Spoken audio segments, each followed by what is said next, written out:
Hello friends, स्वागत है आपका मेरे इस चैनल पे। तो आज हम बात करेंगे लिमिटेशन एक्ट। ठीक है, यानी कि परिसीमा अधिनियम 1963 है, उसमें जो भी प्रावधान बताए गए हैं पूरा का पूरा हम कवर करने वाले हैं। ठीक है, धारा 1 से लेकर धारा 32 तक। हालांकि धारा 32 क्या हो गया, रिपीट हो चुका है। ठीक है, तो 31 तक हम यहाँ पे कवर करने वाले हैं। साथ ही साथ इसमें एक शेड्यूल भी है, अनुसूची, जिसमें 3 खंड बताए गए हैं। ठीक है, पहला खंड किससे, वाद से रिलेटेड है, दूसरा खंड आपका अपील से और तीसरा आवेदन से।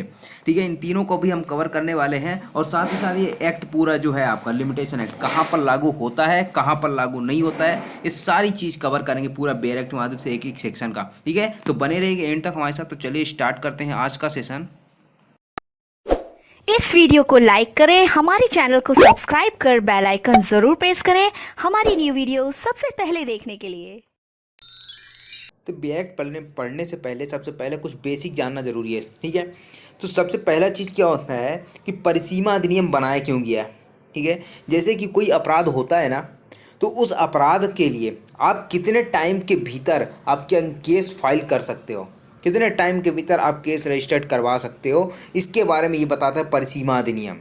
ठीक है, चाहे सिविल हो चाहे क्रिमिनल हो, किसी भी प्रकार का हो, इस परिसीमा अधिनियम के अधीन ही सारे केस फाइल किए जाते हैं। ठीक है, जितनी जैसे 30 दिन की अगर लिमिटेशन है, 3 साल की लिमिटेशन है, अगर 3 साल के अंदर आपने केस फाइल नहीं किया तो आपके पास वो रेमेडी नहीं बचती। ठीक है, आप केस फाइल नहीं कर सकते हो। उसी प्रकार से पूरा यहाँ पे लास्ट में एक शेड्यूल बताया गया है। ठीक है, अनुसूची बताई गई जो 3 भागों में डिवाइड है।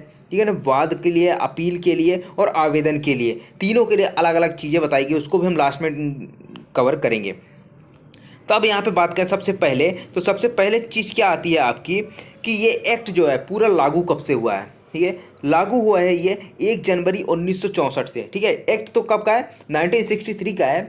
5 अक्टूबर 1963 को यहाँ पे क्या हुए, हस्ताक्षर हुए हैं प्रेसिडेंट के। उसके बाद ये इन्फोर्समेंट यानी कि लागू कब हुआ, 1 जनवरी 1964 को लागू होता है ये पूरा एक्ट। एक्ट नंबर की बात करें तो 36 एक्ट नंबर है 1963 का। ठीक है, 1963 का ये 36वां नंबर का क्या है, एक्ट बना हुआ है। अब इसमें बात करें, चैप्टर वगैरह तो कुछ है नहीं, इसमें भाग है। ठीक है ना, पूरे 5 पार्ट्स में डिवाइड है पूरा आपका लिमिटेशन एक्ट। ठीक है, 5 पार्ट्स में जो 32 सेक्शन है, यानी कि 32 सेक्शन, 32 धाराएं बताई गई हैं, जहां पर धारा 32 को क्या किया गया है, रिपील किया गया है। अब डिस्कस कर रहे हैं यहाँ पे इसके भाग के बारे में। ठीक है, तो कौन सा भाग किसके बारे में बात करता है, कि कौन से सेक्शन से लेके कहाँ तक है। सबसे पहली चीज़ आती है जो भाग 1 है इसका, वो कहता है प्रारंभिक के बारे में। इसमें 2 सेक्शन बताए गए हैं। ठीक है, पहला तो कहता है कि ये पूरा जो एक्ट है कहाँ लागू होगा। ठीक है, साथ ही साथ ये कब से लागू होगा, ये बात करता है। दूसरा कहता है जो धारा 2 है, वो क्या कहती है, पूरे यहाँ पे परिभाषाओं की बात करता है। पूरे जो डेफिनेशंस हैं वो सेक्शन 2 में बता दिए गए हैं। ठीक है, उसके बाद जो भाग 2 आता है, यानी पार्ट 2 आता है, वो सामान्य प्रावधान का बताता है कि आप जो परिसीमा अधिनियम है वो कब लागू करें, कब लागू होगा, कैसे लागू होगा। ठीक है, अगर विधिक निर्योग्यता है, यानी कि अगर कोई डिसेबिलिटी आ जाती है तो क्या होगा उसका, ये सारी चीज़ यहाँ पे जनरल प्रोविजन यहाँ पे बताया गया है, जो धारा 3 से लेकर धारा 11 तक में है। उसके बाद आता है आपका यानी कि भाग 3 पार्ट 3। इसमें क्या कहता है, परिसीमा की संगणना, यानी कि यदि मान लीजिए अगर परिसीमा की लिमिटेशन की कैलकुलेशन करना हो तो कब से कैलकुलेशन किया जाएगा, ये 12 से लेकर 24 तक बताता है। और कौन से दिन का क्या किया जाएगा, एक्सक्लूजन किया जाएगा, एक्सक्लूड किया जाएगा, यानी अपवर्जित किया जाएगा। ठीक है, उसके बाद आता है पार्ट 4 क्या कहता है, कब्जे द्वारा स्वामित्व का अर्जन। ये धारा 25 से लेकर धारा 27 तक की बात करता है, जहाँ पे सुखाचार वगैरह की बात की है। अगर आपने काफ़ी टाइम से उस प्रॉपर्टी को एंजॉय किया है तो प्रॉपर्टी से आने जाने के जो अधिकार है, आप उस प्रॉपर्टी को यूज कर रहे थे, वो सुखाचार के अंतर्गत कैसे यहाँ पे डील होगा, ये सारी चीज़ यहाँ पे बताई गई है। उसके बाद मिसलिनियस कुछ चीज़ें बताई है, प्रकीर्ण बताई है 28 से 32 तक है। ठीक है, इसमें 28 और 29 ये एक मेन इंपॉर्टेंट प्रोविजन है, और इसके बाद के जो है इतने इंपॉर्टेंट है नहीं। ठीक है, तो यहाँ पे ये सारी चीज़ डिस्कस करेंगे आज के सेशन में, तो बने रहिए इन तक हमारे साथ। ठीक है, तो अब देखते हैं बेयर एक्ट में। बेयर एक्ट में सबसे पहले आपको क्या देखना होगा, सेक्शन 1 धारा 1 क्या कहती है कि आप जो ये एक्ट है पूरा, ठीक है ना, पूरा लिमिटेशन एक्ट है, वो कैसे लागू होगा। ठीक है, कहाँ पर लागू होगा। अब यहाँ पे बात करें धारा 1 की। ठीक है। धारा 1 क्या कहते हैं, संक्षिप्त नाम, विस्तार और प्रारंभ, short title, extend and commencement की बात करता है। तो सबसे पहला यहाँ पे जो सब सेक्शन है वो क्या कहता है कि अधिनियम का परिसीमा अधिनियम 1963 कहा जा सकेगा, यानी कि इसका नाम क्या होगा, परिसीमा अधिनियम 1963। यहाँ पे आपको जो सन लिखा होता है ना, यानी कि 1963, कहीं 1972, 1872 ये सब लिखा रहता है, उसको भी पूरा बोलना है। ये जैसे आईपीसी है, आईपीसी की पूरा नाम क्या है, भारतीय दंड संहिता 1860, वो आपको पूरा बोलना है। इसी तरह से परिसीमा अधिनियम 1963 है। अब दूसरा चीज़ आता है कि इसका विस्तार बताता है, इसका विस्तार कहाँ तक होगा, कहाँ पर लागू होगा। तो इसका विस्तार संपूर्ण भारत पर होगा, यानी कि होल इंडिया में लागू होगा लिमिटेशन एक्ट। पहले यहाँ पे जम्मू एंड कश्मीर को छोड़ा गया था, क्योंकि जम्मू कश्मीर में क्या था, अलग वहाँ पे चलता था। लेकिन अब क्या हुआ, जम्मू कश्मीर ने जब से 370 वगैरह हटाए तो वहाँ पे क्या हो गया, वहाँ पर भी लागू हो गया यहाँ पे, तो संपूर्ण भारत पे लागू हो गया। अब ये चीज़ तो हमने देख लिया, ठीक है, कि कहाँ पर लागू होगा। अब इसके साथ धारा 1 के साथ आपको ये भी देखना है कि कहाँ पर लागू नहीं होता है, ठीक है। तो सेक्शन 1 के साथ और कई धाराएं हैं जिसको आप कनेक्ट करके पढ़ सकते हैं, ठीक है। उसको देखते हैं। सबसे पहले देखिए, ठीक है ना, भाग 1 में धारा 1 क्या कहती है, एक संपूर्ण भारत पर लागू होगा, अभी हमने देखा, ठीक है। संपूर्ण भारत पर तो लागू हो गई, साथ ही साथ इसमें जो धारा 11 है, वो धारा 11 क्या कहती है कि विदेश में की गई संविदा पर भी लागू होगा, यानी कि ऐसे जो कॉन्ट्रैक्ट किए जाते हैं जहाँ पर लिमिटेशन एक्ट लागू तो नहीं है, ठीक है। जैसे मान लीजिए ये इंडिया है, ठीक है, और यहाँ पे क्या है, ये आपका पाकिस्तान मान लीजिए, ठीक है, पाकिस्तान छोड़ दीजिए, यहाँ पे मान लीजिए चाइना है। चाइना में क्या किया गया, यहाँ पर एक कॉन्ट्रैक्ट किया गया, संविदा की गई, लेकिन इसका पालन कहाँ पे होना है, इंडिया में होना है।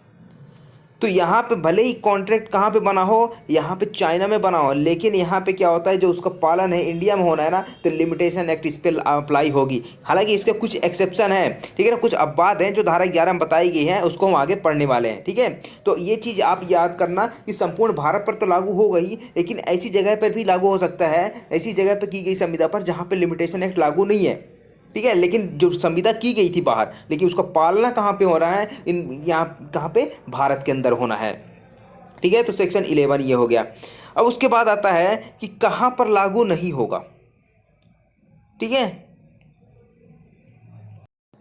अब इस चीज़ को देखने के लिए ना सेक्शन 29 देखना होगा, ठीक है ना। जब आप लिमिटेशन एक्ट की सेक्शन 29 देखेंगे ना, तो यहाँ पे क्या बताया गया है, व्यावृत्ति यानी सेविंग क्लॉज बताया गया है, जो सेविंग क्लॉज का मतलब कहता है कि ये एक्ट कहाँ पर लागू नहीं होता है, ठीक है। तो इसमें कुछ चीज़ें बताई गई, 4 पॉइंट्स बताए गए हैं, ठीक है। पहला पॉइंट्स आपका इसमें ये कहता है कि परिसीमा अधिनियम संविदा अधिनियम की धारा 25 पर प्रभाव नहीं डालेगी, यानी कि जो section 25 of Indian contract act है, ठीक है, वॉइड एग्रीमेंट वगैरह के ऊपर, तो यहाँ पे क्या है कि परिसीमा अधिनियम लागू नहीं होगा।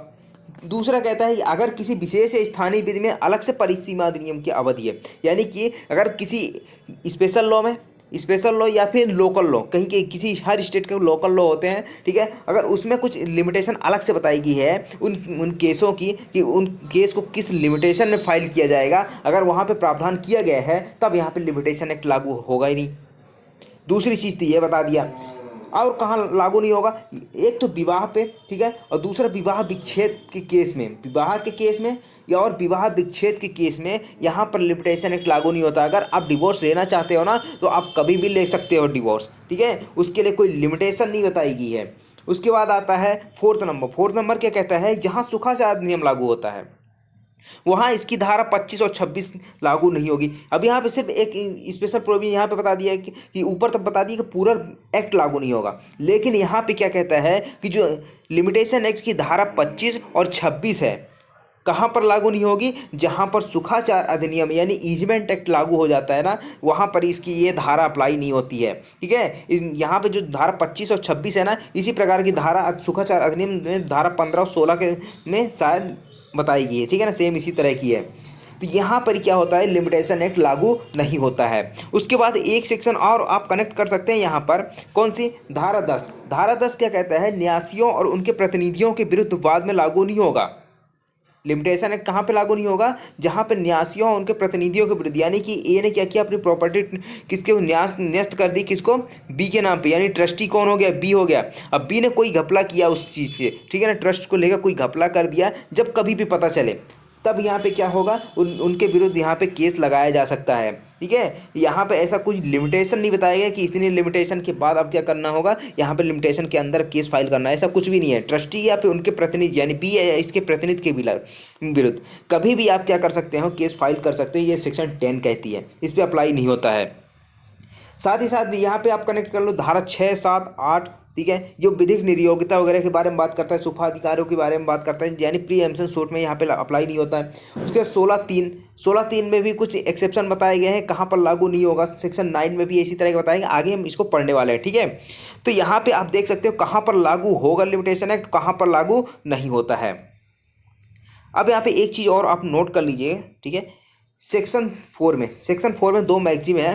ठीक है, लेक्स नॉन कॉजिट एड इम्पॉसिबिलिया और दूसरा है एक्टस क्यूरिया नेमिनम ग्रेविलेट। ठीक है ना, ग्रावा लेट। ठीक है ना, इन दोनों जो मैगजीम है इसका मतलब भी क्या होता है कि इम्पॉसिबल अगर कार्य है तो उसके लिए कोई लिमिटेशन नहीं है। ठीक है ना, अगर आपने केस फाइल नहीं कर पाए उस दिन, तो उसके बाद क्या होगा, अगला दिन आपको मिलेगा केस फाइल करने के लिए। ये मैगजीम बताती है। ये धारा 4 इसको आगे पढ़ने वाले, यहाँ पे मैगजीम मैंने पहले लिख दी है, इसलिए आप नोट कर सकते हो धारा 4 के तहत। अब आगे बढ़ते हैं यहाँ पर। आई होप कि सेक्शन 1 आपको पूरा क्लियर होगा। ठीक है, अब सेक्शन 2 की बात करते हैं। सेक्शन 2 में क्या है, कुछ डेफिनेशंस बताए गए हैं। डेफिनेशन में क्या है, पहला कहता है आवेदक। आवेदक कौन होगा भाई, जो एप्लीकेशन फाइल कर रहा है, जो यहाँ पे आवेदन लगा रहा है, वही तो एप्लीकेंट होगा। ठीक है, एप्लीकेंट या फिर एप्लीकेंट बोलते हैं इसको, आवेदक हिंदी में कहते हैं। ठीक है, उसके बाद दूसरा आता है आपका आवेदन। अब आवेदन क्या होता है, आवेदन के अंतर्गत ना अर्जी आती है। अर्जी का मतलब क्या होता है कि यहाँ पे आपने जो एप्लीकेशन फाइल की है, ठीक है, उस फाइल में आपने जो चीज़ें मांगी है वो क्या कहलाती है, यहाँ पे आपकी एप्लीकेशन कहलाती है, यानी कि आवेदन कहलाता है। यहाँ पे पिटीशन, इसके अंदर क्या शामिल होता है, पिटीशन। ये जो अर्जी है ना, इसी को पिटीशन बोला जाता है। उसके बाद आता है नेक्स्ट विनिमय पत्र। विनिमय पत्र के अंदर क्या क्या चीज़ें आती है, हुंडी और चेक, ये दोनों चीज़ किसमें, विनिमय पत्र में शामिल है। ठीक है ना, बिल ऑफ एक्सचेंज में। उसके बाद आता है बंध पत्र, बॉन्ड जो भरा जाता है वो। उसके बाद प्रतिवादी। प्रतिवादी कौन होता है, जिसके विरुद्ध आप केस फाइल कर रहे हो। ठीक है, जैसे ए है, एक केस लगाना चाहता है बी के विरुद्ध। ठीक है, कि बी से पैसा लेना है, इसलिए केस लगा दिया कोर्ट में। ठीक है, सी नाम के कोर्ट में। जब यहाँ पे केस लगाता है, ठीक है ना, ए ने बी के केस लगाया तो बी कौन हो गया, प्रतिवादी हो गया, और ए कौन हो गया, यहाँ पे वादी हो जाएगा। उसके बाद आता है सुखाचार। सुखाचार का मतलब क्या होता है, ईजमेंट एक्ट। आपका क्या है, एक रास्ते से जाने का अधिकार था। ठीक है ना, एक किसी की भूमि थी और आप वहाँ से कई सालों से, लगभग 20 सालों से वहाँ पे आते जाते रहे हो, आ जा रहे हो उस रास्ते से। ठीक है, तो यहाँ पे आपका एक राइट बन जाता है, यहाँ पे अधिकार बन जाता है कि आपको इस रास्ते से आने जाने का अधिकार से कोई रोक नहीं सकता। क्यों, क्योंकि आप 20 सालों से उस प्रॉपर्टी पे, यानी कि जो यहाँ पे आप जा रहे हो, आ जा रहे हो, ठीक है, रास्ते में आते जाते रहते हो, वहाँ पे 20 साल से बिना इंटरप्शन के अगर आप आ रहे हो, जा रहे हो, अपनी ज़मीन में, अपने घर में जा रहे हो, कहीं भी जा रहे हो, अगर उस रास्ते को एंजॉयमेंट कर रहे हो आप, ठीक है, तो यहाँ पे क्या होगा, उस सुखाचार कहलाएगा। सुखाचार को यहाँ पे अलग से बेचा नहीं जा सकता है। ठीक है, उसके बाद आता है विदेश। विदेश से मतलब क्या है, भारत के बाहर का कोई देश। ठीक है, सद्भाव। सद्भाव का मतलब क्या होता है, गुड फेथ। गुड फेथ आपने सुना होगा आईपीसी में। ठीक है, आईपीसी में कहाँ पे है गुड फेथ, सेक्शन 52 में। 52 का मतलब क्या होता है, यानी कि सद्भाव का मतलब क्या होता है, आपने कोई काम किया, सम्यक सतर्कता और सावधानी के साथ कार्य किया है, तो ये कहलाएगा कि आपने सद्भावपूर्वक कार्य किया है। अगर आपने सम्यक सतर्कता और सावधानी नहीं बरती, ठीक है, तो यहाँ पे क्या होगा, वो सद्भावपूर्वक नहीं माना जाएगा। ठीक है, यहाँ पे नेगेटिव डेफिनेशन दी गई है, इसलिए आप पॉजिटिव में ध्यान रख सकते हैं कि कोई भी कार्य यदि सम्यक सतर्कता और ध्यान से किया जाए तो क्या कहलाता है, वो सद्भाव कहलाता है। वादी तो समझ गए। ऊपर प्रतिवादी के समय हमने देखा था कि वादी कौन होता है, जो केस फाइल करता है, पिटीशन लगाता है, जो एप्लीकेशन लगाता है, वो क्या होता है, वादी होता है, और जो जिसके अपोजिट में लगाया जाता है वो प्रतिवादी कहलाता है। अब बात करें परिसीमा काल की। परिसीमा काल क्या होता है, यानी कि एक निश्चित टाइम बता दिया जाता है कि किसी बात, अपील या आवेदन के लिए अनुसूची द्वारा विहित है, यानी कि जो आपके शेड्यूल में बताया गया है ना कि कितने टाइम के अंदर आपको केस फाइल करना है। ठीक है, तो वो क्या कहलाता है, वो परिसीमा काल कहलाता है कि आपको उसी टाइम के अंदर आपको कोर्ट के पास आना होगा। यदि आप उनके बाद में आए तो आप, कोर्ट क्या कहेगा कि अपने राइट पे क्या कर रहे थे, आप सो रहे थे, अपने अधिकारों पे सो रहे थे। ठीक है। तो यहाँ पे हम आपका केस क्यों लेंगे? आपको क्या परिसीमा के अधीन आना चाहिए, परिसीमा के भीतर आना चाहिए था, ठीक है। लेकिन यदि मान लीजिए वो अपने 3 साल का अगर लिमिटेशन था, लिमिटेशन में नहीं आया, अगर उसके बाद आता है, अगर कोई प्रॉपर रीजन बताता है, ठीक है ना, अगर कोर्ट को लगता है, इस कोर्ट को सेटिस्फाई कर देता है कि हाँ रीजन था, तो वहाँ पे क्या करेगा, उसका जो डिले है, उसका जो देरी उसने की है, उसको कंफर्म कर दिया जाएगा। और यहाँ पे धारा 5 की एप्लीकेशन पहले लगाई जाती है, ठीक है ना, डिले कंफर्म करने के लिए, यानी कि जो देरी हुई है ना उसकी माफ़ी के लिए। तो वहाँ पे क्या कर सकता है कोर्ट, उसको माफ़ी दे सकता है। अब ऊपर हमने पढ़ा था बिल ऑफ एक्सचेंज। अब यहाँ पे क्या आता है, प्रोमिसरी नोट। प्रोमिसरी नोट के भी यहाँ पे बताया गया है कि ऐसी लिखा था प्रेरित है जिसमें उसका रचयिता किसी अन्य को धन की कोई विशिष्ट उसमें परिसीमित करते समय या मांग की जाने पर या दर्शन देने पर अत्यंतिक पसंदबद्ध होता है। यानी कि एक यह है अपने एक क्या करता है, एक नोट बनाता है जिसमें अपने आप को कहता है, अपने आप को वचनबद्ध करता है कि मैं इतने रुपए का, ठीक है ना, एक निश्चित राशि भरता है और कहता है कि मैं ये प्रोमिसरी नोट बना रहा हूँ जिसमें आपके क्या है 5,000 रुपये आपको देने हैं। किसको? मान लीजिए बी को देने हैं, ठीक है। इसमें दोनों के हस्ताक्षर रहते हैं, इसमें एक के हस्ताक्षर रहते हैं, ये सारी चीज़ें रहती है। ये क्या कहलाता है? वचन पत्र कहलाता है। आप निगोशिएबल इंस्ट्रूमेंट एक्ट में देखा होगा, ठीक है। तो निगोशिएबल इंस्ट्रूमेंट एक्ट में भी ये सारी चीज़ें बताई गई हैं। उसके बाद आता है वाद। वाद के अंतर्गत अपील या आवेदन नहीं आता है, ठीक है। जहाँ कहीं भी वाद लिखा होगा उसका मतलब क्या है, उसके अंदर अपील और साथ ही साथ आवेदन इसके अंतर्गत शामिल नहीं है, ठीक है। उसके बाद आता है टॉर्ट यानी अपकृत्य। अपकृत्य से ऐसा सिविल दोष अभिप्रेत है जो केवल संविदा भंग या नाश भंग ना हो। यानी कि अगर कोई संविदा भंग कर रहा है या नाश भंग कर रहा है तो वो यहाँ पे सिविल दोष नहीं कहलाएगा, ठीक है। तो यहाँ पे सिविल दोष का अभिप्रेत है मतलब जो केवल संविदा भंग या न्यास भंग ना हो। इसके अलावा जो ये क्या कहलाता है, टॉर्ट कहलाता है। न्यासी, न्यासी कौन होता है? न्यासी जिसके ऊपर क्या की गई संपत्ति को ट्रस्ट की गई है, यानी कि अंतर बेनामी नाम बेनामीदार, बंधक की तुष्टि हो जाने के पश्चात कब्जे में बने रहने वाला बंधकदार या हक के बिना सदोष कब्जा रखने वाला व्यक्ति नहीं आता है, ठीक है। ये सिंपल सी बात समझिए, ए ने क्या किया, अपनी प्रॉपर्टी बी को ट्रस्टी कर दिए, यानी ट्रस्टी बना दिया, पूरा मैनेज करता है पूरा बी, ठीक है। अगर ए ने क्या कर दिया कि अगर इसने बोल दिया कि ए के मरने के बाद इसकी जो प्रॉपर्टी है उसको बी को मिल जाए, बी छोटा है बी, तो बी को यहाँ पे ट्रांसफ़र कर नहीं सकते। यहाँ पे इसने इसके क्या कर दिया, ट्रस्ट कर दिया बी को कि जब ये बड़ा हो जाएगा तो क्या करेगा, इस प्रॉपर्टी को इसको ट्रांसफ़र कर देगा। तो इसे यहाँ पे क्या बैठा दिया, एक ट्रस्टी बैठा दिया बी को, ठीक है। ये कहलाता है आपका ट्रस्टी। तो आई होप आपको ये पूरा समझ में आया होगा, ठीक है। अब यहाँ पे बात करें सेक्शन 3 की। सेक्शन 3 कहाँ से स्टार्ट होता है? भाग 2 में स्टार्ट होता है, धारा 3 से लेकर धारा 11 तक, ठीक है। धारा 3 से लेकर धारा 11 तक में क्या बताया गया है कि वाद, अपीलों और आवेदनों की परिसीमा के बारे में कब यहाँ पे वर्जन किया जाएगा, कब यहाँ पे डिले कंफर्म करने के लिए एप्लीकेशन लगाई जाएगी, ठीक है। साथ ही साथ विधिक नियोगिता वगैरह के बारे में ये सारी चीज़ आपको यहाँ पे मिलने वाली है, ठीक है। तो सबसे पहले यहाँ पे देखें परिसीमा द्वारा वर्जन। यह धारा 4 से 24 तक, ठीक है ना, यह धारा 4 से 24 तक अंतरिक्ष उपबंधों के अधीन यह कि विहित काल के पश्चात हर संशोधित बाद की गई अपील, किया गया आवेदन खारिज कर दिया जाएगा, ठीक है। यद्यपि प्रतिरक्षा के तौर पर परिसीमा की बात उठाई ना गई हो। तो यहाँ पे क्या होता है, यदि मान लीजिए जो धारा 4 से लेकर धारा 24 तक में जो लिमिटेशंस बताई गई है, जो प्रोविजंस बताए गए हैं, जो उपबंध किए गए हैं, अगर उसके अनुसार विहित काल क्या होता है? अभी हमने परिसीमा काल पढ़ा, अब विहित काल क्या होता है? विहित काल का मतलब होता है कि आपको जैसे 3 साल का लिमिटेशन दे रखा है ना, उसके अंतर्गत जो कुछ चीज़ें यहाँ पे घटाई जाती हैं, ठीक है। तो जैसे मान लीजिए यहाँ पे से यहाँ तक में आपको क्या हुआ कि टाइम पीरियड स्टार्ट होता है, ठीक है, 3 साल का, यहाँ से स्टार्ट हुआ यहाँ तक में ख़त्म होने वाला। लेकिन बीच में मान लीजिए 15 दिन या 10 दिन या 20 दिन के यहाँ पे क्या हुआ, आपको सर्टिफाइड कॉपी लेने का या फिर अन्य कोई कारण से यहाँ पे क्या हुआ कि आपको टाइम लग गया ताकि आप केस फाइल नहीं कर पाए। तो यहाँ पे जो 30 दिन लगा है या फिर 20 दिन लगा है, 10 दिन जो भी लगा है, यहाँ से क्या हो जाएगा, आगे बढ़ जाएगा, यहाँ तक हो जाएगा टाइम, ठीक है। यहाँ पे अगर 31 जनवरी को ख़त्म हो रहा है तो 30 दिन और जुड़ जाएगा इसमें, उसके बाद लिमिटेशन होगा। तो ये जो कैलकुलेशन पूरी है ना, ये क्या कहलाती है? प्रेस्क्राइब्ड पीरियड यानी विहित काल कहलाता है, ठीक है। तो ये सारी चीज़ें हैं। अगर विहित काल के पश्चात हर संस्थित बात, यानी कि अगर प्रिस्क्राइब पीरियड में आपने केस को फाइल नहीं किया तो उसके बाद अगर आप आते हो तो ये क्या होगा, आपके द्वारा जो संस्थित किया गया है, जो इंस्टीट्यूट किया गया है, कोई भी केस है, ठीक है, कोई सूट है, कोई अपील है या फिर कोई आवेदन है, उन सभी को खारिज कर दिया जाएगा कोर्ट के द्वारा। क्या बोल के खारिज कर दिया जाएगा कि यहाँ पे आपने क्या किया है, सही टाइम पे आप नहीं आए हो। ठीक है, अब इसका मतलब क्या है कि यद्यपि प्रतिरक्षा के तौर पर परिसीमा की बात उठाई ना गई हो। अब यहाँ पे मान लीजिए ए ने क्या किया, परिसीमा के बाद केस फाइल करता है।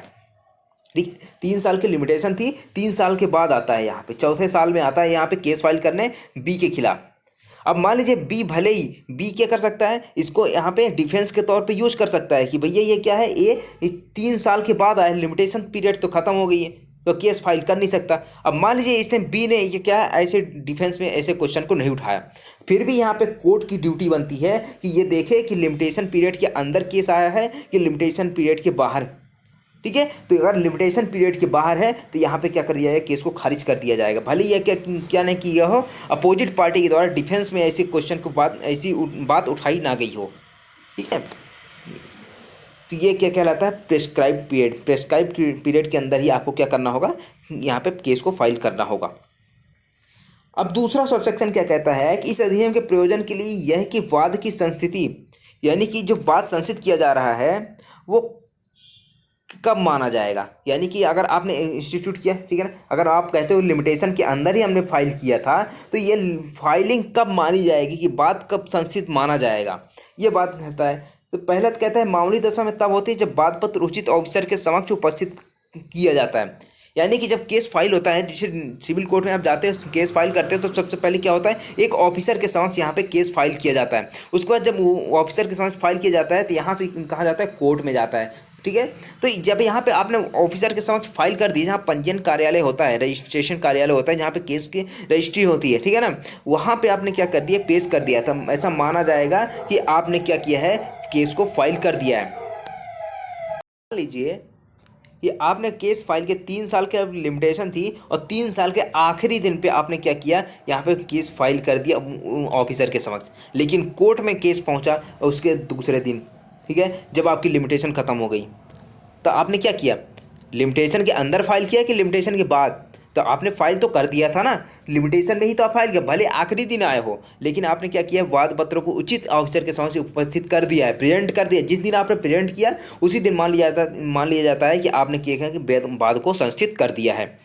अब दूसरा आता है कि अकिंचन की दशा में तब होती है जब अकिंचन के तौर पर वाद लाने की इजाज़त के लिए उसके द्वारा आवेदन किया जाता है। यानी अकिंचन का मतलब क्या होता है, जब गरीब व्यक्ति केस फाइल करता है, गरीब व्यक्ति केस सूट फाइल करता है, कहाँ पे, ऑर्डर 33, ठीक है, ऑर्डर 33 है, क्या होता है, जब यहाँ पे गरीब के रूप में अगर कोई केस फाइल करना है, गरीब कौन होता है, जिसके पास 1000 रुपये से कम की संपत्ति हो, ठीक है, 1000 रुपये से कम की संपत्ति, वह संपत्ति शामिल नहीं होगी जिसके लिए वो केस लाना चाहता है। यानी कि अगर उसके 5 लाख की प्रॉपर्टी है, ठीक है, इसके लिए आप ये केस फाइल करना चाहता है, तो यहाँ पर ये इसको छोड़ दिया जाएगा, और साथ ही साथ ऐसी चीज़ों को छोड़ दिया जाएगा जो डिक्री के निष्पादन में, ठीक है ना, उस छूट दी गई है।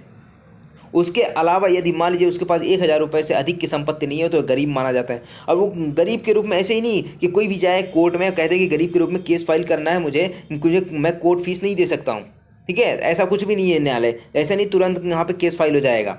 आपको क्या होगा, पहले कोर्ट देखती है कि आप इंक्वायरी करवाती है कि आप सच में गरीब हो या नहीं हो, उसके बाद, ठीक है ना, जब यहाँ पे इजाज़त मांगी जाती है ना, सबसे पहले गरीब के रूप में केस फाइल करना चाहते हो आप, तो वहाँ पे जितना टाइम लग रहा है, ठीक है, चाहे 5 महीने लगे, चाहे 2 महीने लगे, चाहे कितना भी टाइम लगे इजाज़त देने में कोर्ट की, वो उसकी प्रॉब्लम है, ठीक है ना, कोर्ट की प्रॉब्लम है। और आपने जिस दिन यहाँ पे क्या किया, इजाज़त मांगने के लिए आपने केस यहाँ पे एप्लीकेशन फाइल की, उसी दिन मान लिया जाता है कि आप लिमिटेशन के अंदर आए हो, ठीक है, लिमिटेशन पीरियड के अंदर आए हो और आपने केस क्या कर दिया, संस्थित कर दिया है। उसके बाद तीसरा आता है उस कंपनी के विरुद्ध दावे की दशा में जिसका न्यायालय द्वारा परिसमापन किया जा रहा हो, तब होती है जब दावेदार के दावे का परिणाम शासकीय समापक को पहली बार पारित किया जाता है। यानी कि यदि मान लीजिए कंपनी के विरुद्ध कोई दावा पेश करना चाहते हो, ठीक है, और उसमें क्या किया गया है, न्यायालय द्वारा परिसमापन परिसमापन किया जा रहा है। परिसमापन का मतलब मान लीजिए ए नाम के व्यक्ति है, उसकी कंपनी है, वो उसने एप्लीकेशन लगा दी कि मैं दिवालिया हो गई, मेरे पास और कुछ पैसे वैसे कुछ भी नहीं है, ठीक है। तो यहाँ पे परिसमापन के लिए क्या किया जाता है, एक कोर्ट के द्वारा एक ऑफिसर नियुक्त किया जाता है। अब उसके लिए जब भी आपने क्या कर दिया, पहली बार उसके समक्ष आपने जो शासकीय समापक होता है उसको दावे का परिदान किया। दावा मतलब जो आपने क्लेम बनाया हुआ है, ठीक है ना, उसको आपने क्या किया, उस एप्लीकेशन को जो शासकीय समापक है उसको आपने पहली बार जिस दिन दिया उसी दिन से मान लिया जाता है कि आपने केस को क्या कर दिया, फाइल कर दिया है, केस संसित कर दिया है। अब आता है बी नंबर का पॉइंट, ए नंबर का हो गया। अब दूसरा क्या कहता है, मुजरा या प्रतिदावे के तौर पर दावा एक पृथक बात माना जाएगा। यानी कि चाहे जब आप मुजरा करते हैं, यानी कि सेट ऑफ की प्लीडिंग करते हो, ठीक है, सेट ऑफ का यहाँ पे एप्लीकेशन फाइल करते हो, या प्रतिदावे के तौर पर, प्रतिदावे मतलब क्रॉस ऑब्जेक्शन जब फाइल करते हो, तो इस जो क्रॉस ऑब्जेक्शन या फिर सेट ऑफ का एप्लीकेशन, ये क्या माना जाएगा, एक पृथक बात माना जाएगा। भले ही वो पुराना जो केस है, ठीक है ना, वो खत्म हो जाए, लेकिन यहाँ पे क्या है, पृथक बात माना जाता है। और ये समझा जाएगा कि ऐसा दावा जब मुजरे की दशा में हो, यानी कि सेट ऑफ की कंडीशन में हो, तो उसी तारीख को जिस दिन वह बात संसित किया गया हो, मुजरे का विभाजन किया गया, यानी कि कब समझा जाएगा मुजरे वाला, यानी कि जिस दिन को केस फाइल हुआ है। जैसे ए ने केस फाइल किया था 3 जनवरी को, ठीक है, तो यहाँ पर मुजरा भी मान लीजिए इसके बाद मुजरा फाइल हुआ, ठीक है, सेट ऑफ के लिए फाइल होता है, बी ने फाइल किया, अब बी को इसके बाद ही फाइल करेगा, मान लीजिए 10 तारीख को भी फाइल करता है, तब भी ये माना जाएगा कि उसने 3 तारीख को केस संसित कर दिया। प्रतिदावे की दशा में उस तारीख को जिसको न्यायालय प्रतिदावा किया गया हो, संसित किया गया समझा जाए। यानी कि क्रॉस ऑब्जेक्शन अगर करना है अपोजिट पार्टी को, ठीक है, तो क्रॉस ऑब्जेक्शन के में कब माना जाएगा कि बात संसित कर दिया गया है, जब यहाँ पे जिस दिन क्रॉस ऑब्जेक्शन फाइल किया जाता है, यानी प्रतिदावा फाइल किया जाता है ना, उसी दिन यहाँ पे माना जाएगा काउंटर क्लेम, ठीक है ना, काउंटर क्लेम उस दिन माना जाएगा जिस तारीख को ये काउंटर क्लेम पेश किया गया है, ठीक है, ये आपका हो गया। तीसरा क्या कहता है कि उच्च न्यायालय में प्रस्ताव की सूचना द्वारा आवेदन तब होता है जब आवेदन उस न्यायालय के उचित ऑफिसर के समक्ष उपस्थित कर दिया जाता है। यानी कि जब उच्च न्यायालय में प्रस्ताव की सूचना द्वारा आवेदन तब होता है, यानी प्रस्ताव की सूचना द्वारा जब आवेदन करना चाहते हो ना, तो ये कब माना जाएगा, संसित, जब आप क्या करते हो, उचित ऑफिसर के समक्ष उपस्थित कर देते हो, यानी प्रेजेंट कर देते हो। जहाँ पे जिस ऑफिसर के समक्ष प्रेजेंट करना चाहिए वहाँ पे अगर आप प्रेजेंट कर देते हो लिमिटेशन के अंदर, तो यह माना जाएगा आपने क्या किया है, केस को फाइल कर दिया है। जरूरी नहीं कि जहाँ पे आपने ऑफिसर के समक्ष रखा और 4 दिन बाद भी अगर भले जा रहा है कोर्ट में, तो आप संसित कब माना जाएगा, जिस दिन आपने ऑफिसर के समक्ष उपस्थित किया था, ठीक है। ये प्रेस्क्राइब पीरियड समझ में आ गया, बहुत बढ़िया। अब आ जाओ आप सेक्शन 4 में। सेक्शन 4 क्या कहती है, विहित काल का अवसान जब न्यायालय बंद हो, ठीक है। अब मान लीजिए 1 साल का लिमिटेशन खत्म हो रहा था, आप आखिरी दिन आए, ठीक है ना, आखिरी दिन जिस दिन खत्म होने वाला था, यानी 31 दिसंबर को खत्म होने वाला था लिमिटेशन आपका, ठीक है ना, केस फाइल करने का, और इसी दिन आप आए हो, लास्ट दिन आए हो, आप फाइल कर सकते 31 को, लेकिन इस दिन क्या हुआ, कोर्ट बंद है, तो भाई आपका तो लिमिटेशन खत्म हो गया ना 31 को। तो ये वही चीज़ बताता है यहाँ पर सेक्शन 4 में। सेक्शन 4 क्या कहती है कि यदि मान लीजिए आप 31 तारीख को आए, न्यायालय बंद है, तो आपका ये जो 31 तारीख वाला दिन है ना, एक दिन के जो लिमिटेशन है ना, वो एक्सटेंड हो जाएगा। एक्सटेंड मतलब जिस दिन कोर्ट खुलेगी, अगला दिन जो भी होगा, उस दिन आप क्या कर सकते हो, केस को फाइल कर सकते हो। क्यों? क्योंकि यहाँ पर तो इम्पॉसिबल था ना। इम्पॉसिबल क्या था कि यहाँ पर आप 31 तारीख को केस फाइल नहीं कर सकते। क्यों? क्योंकि कोर्ट बंद है। जब कोर्ट बंद है तो केस तो फाइल होगा नहीं, तो इसलिए आपको इस दिन का लिमिटेशन क्या होता है, बढ़ जाता है। यानी कि अगले दिन ये जो बढ़ना घटना ये सब सारी चीज़ें हो रही है ना, आपका जो लिमिटेशन एक्ट है, ये सारी चीज़ क्या कहलाती है, यही प्रेस्क्राइब पीरियड कहलाती है। यानी जब कैलकुलेशन होता है ना, तो कुछ छुट्टियों के दिन माइनस होते हैं, कुछ और माइनस हो जाते हैं, ये सारी चीज़ माइनस प्लस करके ना यहाँ पे प्रेस्क्राइब पीरियड निकाला जाता है, विहित काल निकाला जाता है, ठीक है। तो यहाँ पे अगले दिन आप केस फाइल कर सकते हो।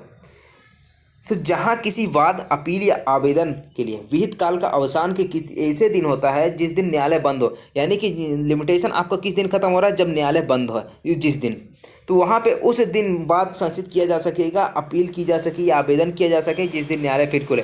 यानी कि जिस दिन न्यायालय खुलता है ना, उसी दिन क्या कर सकते हो, आप फिर से यहाँ पे केस को फाइल कर सकते हो। आपका लिमिटेशन उस दिन समाप्त होगा जिस दिन न्यायालय खुलेगा, ठीक है ना। ऐसा नहीं है कि यहाँ पे आपके 31 को खत्म हो रहा है, न्यायालय बंद है तो आपको लिमिटेशन खत्म, ऐसा नहीं है, ठीक है ना। अगर 31 को खत्म हो रहा है, अगर कोर्ट बंद है, तो आप क्या कर सकते हो, उसके अगले दिन जब भी कोर्ट खुलेगा, तब आप क्या कर सकते हो, केस को फाइल कर सकते हो। इसके लिए मैक्सिम है, ठीक है, लेक्स नॉन कॉजिट एट इम्पॉसिबिलिया, ये एग्जाम में पूछा जाता है। एक और मैक्सिम मैंने बताई थी, ठीक है, एक्टस क्यूरिया, ठीक है, एक्टस क्यूरिया नेमिनम ग्रावलेट, ये एक मैंने बताया था स्टार्टिंग में कि दो मैक्सिम है, इसको आप नोट कर लीजिए, ठीक है। तो उसी में आप देख लीजिएगा, सेक्शन 4 में ये दो मैक्सिम है, ये एग्जाम में पूछी जाती है।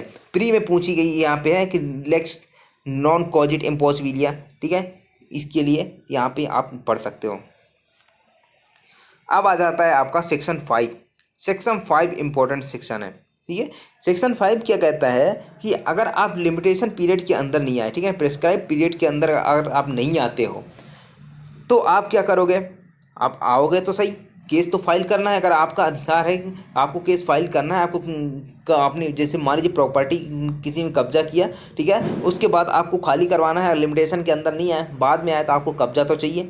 तो आपको क्या करना होगा, सबसे पहले धारा 5 की एप्लीकेशन फाइल करनी होगी। तो धारा 5 की एप्लीकेशन किस चीज़ के लिए, माफ़ीनामे के लिए कि हम मैं थोड़ी देर से आया हूँ, ठीक है, जब लिमिटेशन खत्म हो गया उसके बाद आया हूँ, लेकिन मेरे पास क्या है, प्रॉपर रीज़न है, ठीक है। अगर रीज़न है, कारण है क्यों नहीं आए थे, तो अगर कोर्ट को सेटिस्फाई कर देते हो तो यहाँ पे वो अलाउ कर सकता है कि हाँ ठीक है, आपका केस क्या है, अलाउ कर देते हैं। तो सेक्शन 5 वही कहता है कि विहित काल का कतिपय दशाओं में विस्तारण, विस्तारण का मतलब आगे बढ़ा दिया जाना। कोई भी अपील, कोई भी आवेदन जो सिविल प्रक्रिया संहिता आदेश 21 के उपबंधों में से किसी के अधीन के आवेदन से भिन्न हो, विहित काल के पश्चात ग्रहण किया जा सकेगा यदि अपीलार्थी या आवेदक न्यायालय का यह समाधान कर दे कि उसके पास ऐसे काल के भीतर अपील या आवेदन ना करने के लिए पर्याप्त हेतु था। यानी कि ऑर्डर 21 सीपीसी का जो ऑर्डर 21 है किसके बारे में बात करता है, एग्जीक्यूशन के बारे में, यानी निष्पादन के बारे में बात करता है। जहाँ पे निष्पादन हो रहा है, ठीक है, निष्पादन संबंधित कार्रवाई है, कोई अपील है, कोई आवेदन है, तो वहाँ पे ये अप्लाई नहीं होगा, ठीक है। तो ऑर्डर 21 को छोड़ दिया जाएगा। अगर ऑर्डर 21 यानी आदेश 21 से भिन्न कोई भी ऐसा अपील या आवेदन है, ठीक है, तो वहाँ पर क्या किया सकता है, विहित काल के पश्चात भी ऐसा आवेदन ग्रहण किया जा सकता है यदि क्या कर दिया जाए, कोर्ट को सेटिस्फाई कर दिया जाए, कोर्ट का समाधान कर दिया जाए कि उसके पास रीजन था भैया कि क्यों वहाँ नहीं आया था, क्यों पर्याप्त कारण, पर्याप्त हेतु था उसके पास, ठीक है, क्यों वहाँ पे अपील या आवेदन विहित परिसीमा के अधीन नहीं लेके आ सका, ठीक है, क्यों बाद में लेके आ रहा है, ठीक है। ये सारी चीज़ अगर कोर्ट को सेटिस्फाई करता है तभी यहाँ पे आगे उसको लिमिटेशन पीरियड विस्तार किया जाएगा, कंडोन किया जाएगा डीले को। अब आ जाती है विधिक नियोगिता।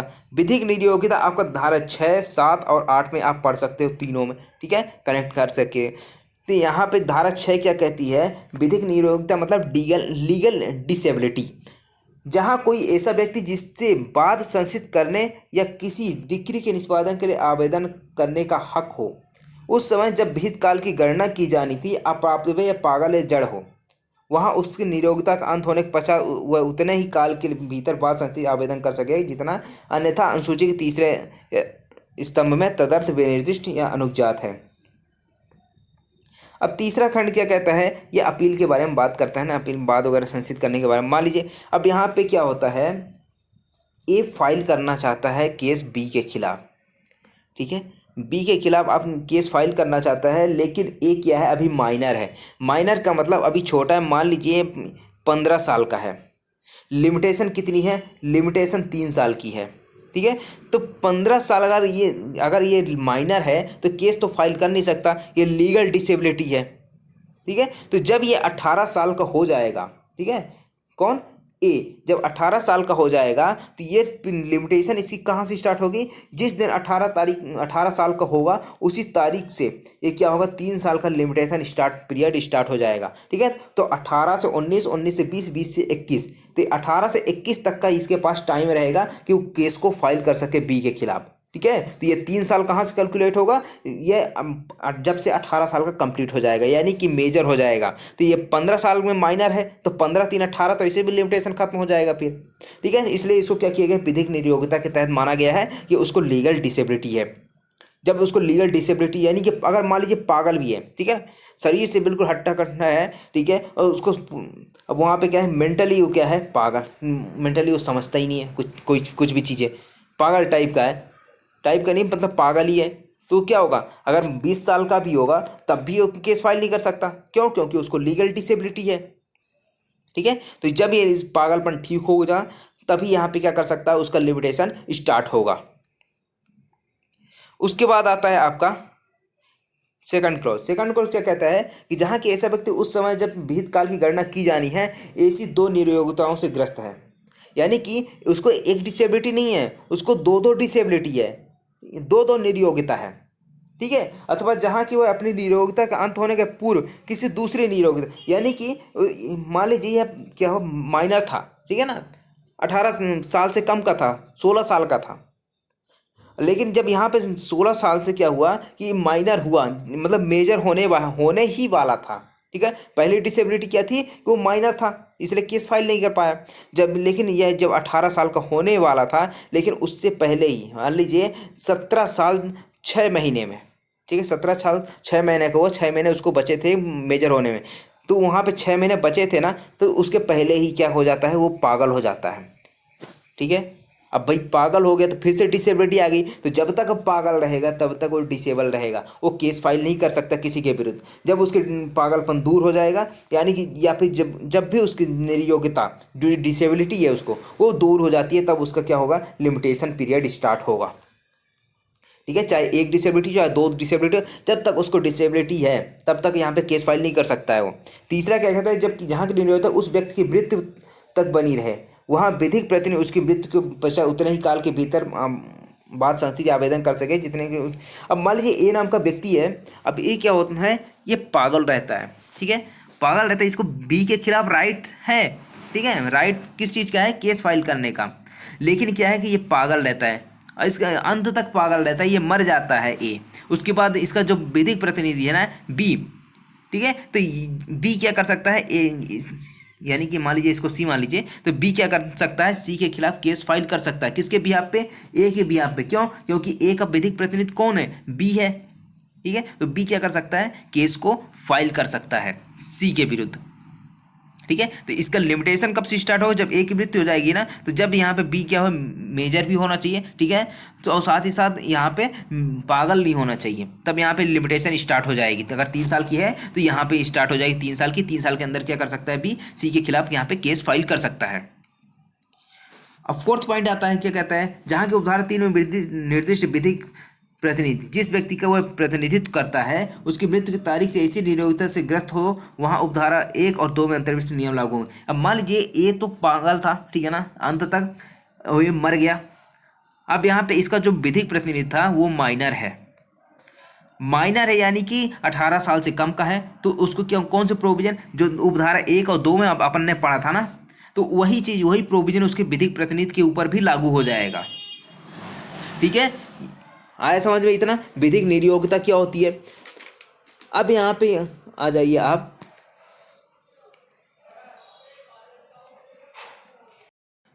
अब मान लीजिए उपधारा 5 क्या कहती है कि अगर जैसे ए है, ठीक है, इसकी नियोग्यता थी, ठीक है, पागल था, पागल से ये ठीक हो गया। ठीक है, लिमिटेशन कितनी थी, 3 साल की थी। अब लिमिटेशन 3 साल थी, उसके बाद यहाँ पे ये 1.5 साल बीत गए। ठीक है, 1.5 ईयर बीत गए, ये ने केस फाइल नहीं किया। उसके बाद क्या हुआ, जब 1.5 साल बीते उसके बाद यहाँ पे इसकी डेथ हो जाती है। जब डेथ हो गई तो इसका क्या कर सकता है, इसका जो विधिक प्रतिनिधि है बी, वो केस फाइल कर सकता है।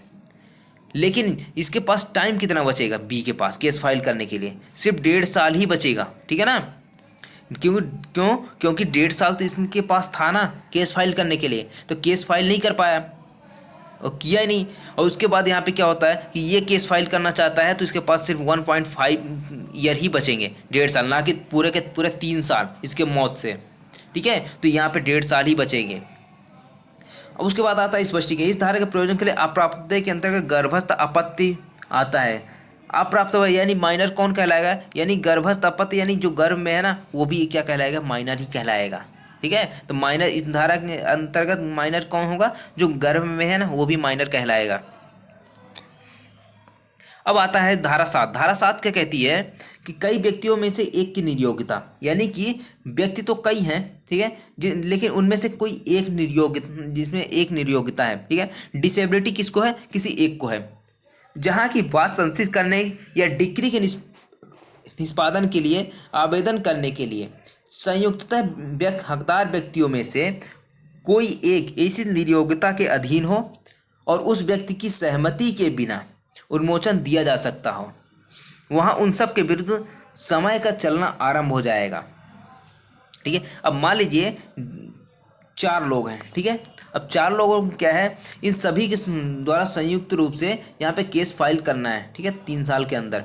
अब 3 इसमें से एक क्या है, एक यहाँ पर डिसेबल है, यानी कि निरयोग्यता, यानी माइनर होगा, पागल होगा या किसी भी जड़ बुद्धि होगा, किसी भी प्रकार का निरयोग्यता इसके अंतर्गत आ गई। तो अब यहाँ पे क्या है कि अगर मान लीजिए ऐसे संयुक्त हकदार व्यक्तियों में से कोई एक किसी निरयोग्यता के अधीन हो, ठीक है ना, अब निरयोग्यता के अधीन है इसमें से एक, और उस व्यक्ति की सहमति के बिना उन्मोचन दिया जा सकता है, यानी कि इस व्यक्ति की जो सहमति है ना, ठीक है, इसकी सहमति के बिना भी क्या किया जा सकता है, इसका उन्मोचन दिया जा सकता है कि यानी कि लिमिटेशन स्टार्ट हो जाए, तो आप केस फाइल कर सकते हो, तो यहाँ पर लिमिटेशन स्टार्ट हो जाएगा। ठीक है, किंतु जहां की ऐसा उन्मोचन ना दिया जा सकता हो, वहां उनमें से किसी के भी विरुद्ध तब तक समय चलना प्रारंभ ना होगा जब तक कि उसमें अन्यों की सहमति के बिना ऐसा उन्मोचन देने के लिए समर्थ ना हो जाए या उस निरयोग्यता का अंत ना हो जाए। यानी कि अगर उन्मोचन दिया जा सकता है केस फाइल करने के लिए, ठीक है, न्यायालय के द्वारा, तो यहाँ पे तो जो आपका टाइम है, टाइम चलना स्टार्ट हो जाएगा लिमिटेशन का। लेकिन यदि मान लीजिए ऐसी कोई परिस्थिति है जिसमें चारों की सहमति आवश्यक है, ठीक है ना, तभी यहाँ पे क्या होगा, अगर मान लीजिए ये चारों विधिक निरयोग्यता से बाहर आ जाएं, ठीक है, अगर इनकी डिसेबिलिटी क्या है दूर हो जाए, निरयोग्यता का अंत हो जाए, तभी क्या होगा, समय का चलना प्रारंभ होगा। ठीक है, ये सेक्शन 7 कहती है। अब उसके बाद सेक्शन 8, धारा 8 क्या कहती है, धारा 6 और 7 का अपवाद के बारे में बात करती है स्पेशल, उसी का एक्सप्लेनेशन आगे बता दिया गया है धारा 8 में। ठीक है, धारा 8 क्या कहती है, एक विशेष अपवाद बताता है कि धारा 6 7 की कोई बात सुफा अधिकारों को प्रवर्तित कराने के वादों को लागू नहीं होती है। यानी कि जो प्रीएम्पशन सूट होते हैं, प्रीएम्पशन सूट का मतलब क्या होता है कि जैसे ए नाम का व्यक्ति है, ठीक है ना, इसका भाई बी, ठीक है, और इसका पड़ोसी सी, ठीक है, इन तीनों की ज़मीन है, ठीक है, ए की, बी की, सी की। बी की ज़मीन बीच में है और बी का भाई कौन है, ए है। अगर बी अपनी प्रॉपर्टी बेचना चाहे ना, तो सबसे पहला अधिकार किस पे आएगा, हक किसका आएगा, ए का आएगा। बी किससे पूछेगा, ए से, कि भैया हमारी प्रॉपर्टी खरीद रहे हो का। अगर नहीं खरीदता तो फिर सी को बेच सकता है या फिर किसी अन्य व्यक्ति को बेच सकता है, लेकिन इसको प्रायोरिटी किस पे होगी, इस ज़मीन पे ए का होगा। उसमें प्रीएम्पशन सूट इसको बोला जाता है, ठीक है ना, सुफा अधिकार बोला जाता है। तो सुफा अधिकारों को प्रवर्तित कराने के लिए ना कोई इसमें धारा 6 और 7 लागू नहीं होती है, और ना किसी वाद अथवा आवेदन के परिसीमा काल की निरयोग्यता के अंत से या उससे ग्रस्त व्यक्ति की मृत्यु से 3 वर्ष से अधिक विस्तारित करने वाली समझी जाएगी। यही चीज़ बताया गया है। सुफा मेन इसमें क्या है, सुफा अधिकार, सुफा अधिकारों को प्रवर्तित कराने के लिए ये लागू नहीं होता है। तो कौन से, धारा 6 और 7 विधिक निरयोग्यता के बारे में बात करता है। अब ये तो बात होगी कि विधिक निरयोग्यता में क्या होगा, समय का चलना प्रारंभ नहीं होगा, ठीक है ना, लिमिटेशन स्टार्ट नहीं होगा। लेकिन यदि मान लीजिए लिमिटेशन अगर एक बार चलना स्टार्ट हुआ, ठीक है ना, टाइम अगर एक बार स्टार्ट हुआ तो बीच में नहीं रुकता। यही चीज़ धारा 9 कहता है कि समय का निरंतर चलते रहना।